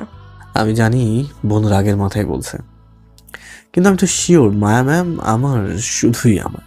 উনি আমাকেই ভালোবাসে। পরের দিন নিজের বাইকটা নিয়ে পরীক্ষা হলে গেলাম। আজকে পরীক্ষার পর মায়াকে নিয়ে পুরো শহরটা ঘুরবো। পুরো শহরে আমাদের ভালোবাসার রং মাখিয়ে দেব। এই শহরও যেন সাক্ষী দেয় আমাদের ভালোবাসার। বুক কাঁপছে। পরীক্ষার হলে কিভাবে পরীক্ষা দিয়েছি জানি না। তাড়াতাড়ি হল থেকে বেরিয়ে প্রতিদিন সেই জায়গায় গেলাম যেখানে মায়া দাঁড়িয়ে থাকে। কিন্তু সেখানে গিয়ে আমি অবাক হলাম, মায়া নেই। মনে হলো সে রেস্টুরেন্ট গেছে। তাই রেস্টুরেন্টে গেলাম খুঁজতে, কিন্তু পাইনি। ভয় হতে লাগলো। সবার আগে পরীক্ষার হল থেকে বের হয়েছিলাম। আশেপাশে প্রতিটা জায়গায় খুঁজলাম, কিন্তু না, কোথাও মায়াকে খুঁজে পাইনি। তাহলে সে কোথায়? ফোন দিচ্ছি কিন্তু কল যাচ্ছে না। আমার ভয় হতে থাকলো। পাগল প্রায় আমি। আমাকে এদিক ওদিক ছোটাছুটি করতে দেখে রাফি বলল, মেয়ে কি হয়েছে? দোস্ত, মায়া ম্যামকে দেখছি না, সে কোথায়? সে নেই, আসবে না। আর তুই এত দূরে উতলে পড়ছে কেন? তুই তো ম্যামকে ভালোবাসিস না। রাফি চুপ কর। যে মেয়েটা তোকে সেই ইন্টার থেকে ভালোবেসে আসছে, যে মেয়েটা তোর জন্য বাইরে দেশে না গিয়ে এখানে থেকে পড়ালেখা করছে তোর জন্য, হ্যাঁ তোর জন্য। তোর জন্য সে দামি দামি কলেজে থেকে এই কলেজে এসেছে তোর জন্য। তোর ভালোবাসা পাওয়ার জন্য সে কলেজে শিক্ষকতা করছে। তোকে ভালোবেসে বলে সে তোর দেওয়া হাজারো কষ্ট সহ্য করেছে, কিন্তু সবশেষে সে কী পেল? কষ্ট আর কষ্ট। কি বলছিস এসব? মায়া ম্যামকে তো আমি প্রথমবার এই কলেজেই দেখেছি। না, মাকে জানিস? মেঘা চৌধুরী। হ্যাঁ, যে মেঘা তোকে কল করে ভালোবাসি ভালোবাসি বলতো। আমার কাজিন, যাকে তুই ক্লাস 10-এ থাকতে প্রপোজ করেছিলি। ওই সময় তুই আবেগে বসে ওকে প্রপোজ করেছিলি, আর তোর সেই প্রপোজালটাকে সে সত্যি মনে করে তোকে ভালোবাসতে শুরু করেছিল।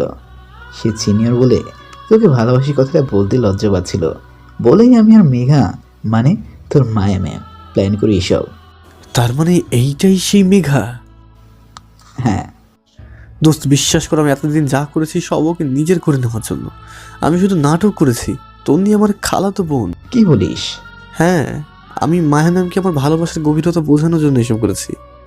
কিন্তু তুই জানিস না, মায়া তোর প্রেমের গভীরতা এতটা ডুবে গেছে যে তোকে ছাড়া সে কিছুই কল্পনা করতে পারে না। প্লিজ রাফি বল, মায়া এখন কোথায়? সে নাই, সে চলে গেছে।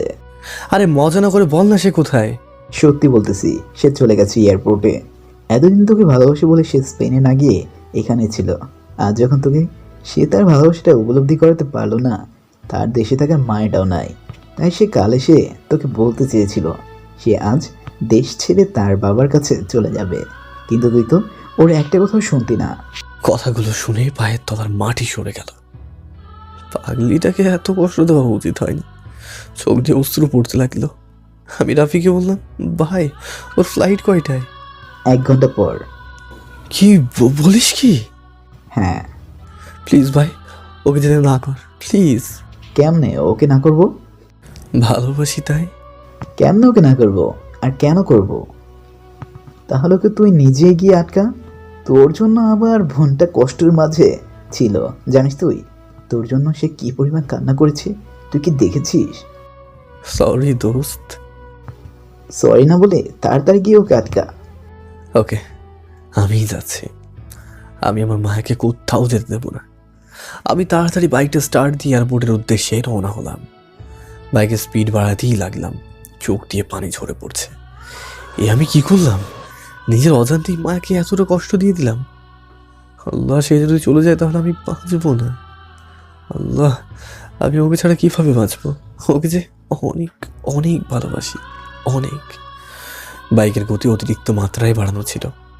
হঠাৎ করে আমার গাড়ির সামনে একটা বাচ্চা এসে যাওয়ায় আমি গাড়িটাকে কন্ট্রোল করতে না পারে অ্যাক্সিডেন্ট করে বসি, আর সাথে সাথেই অজ্ঞান হয়ে যায়।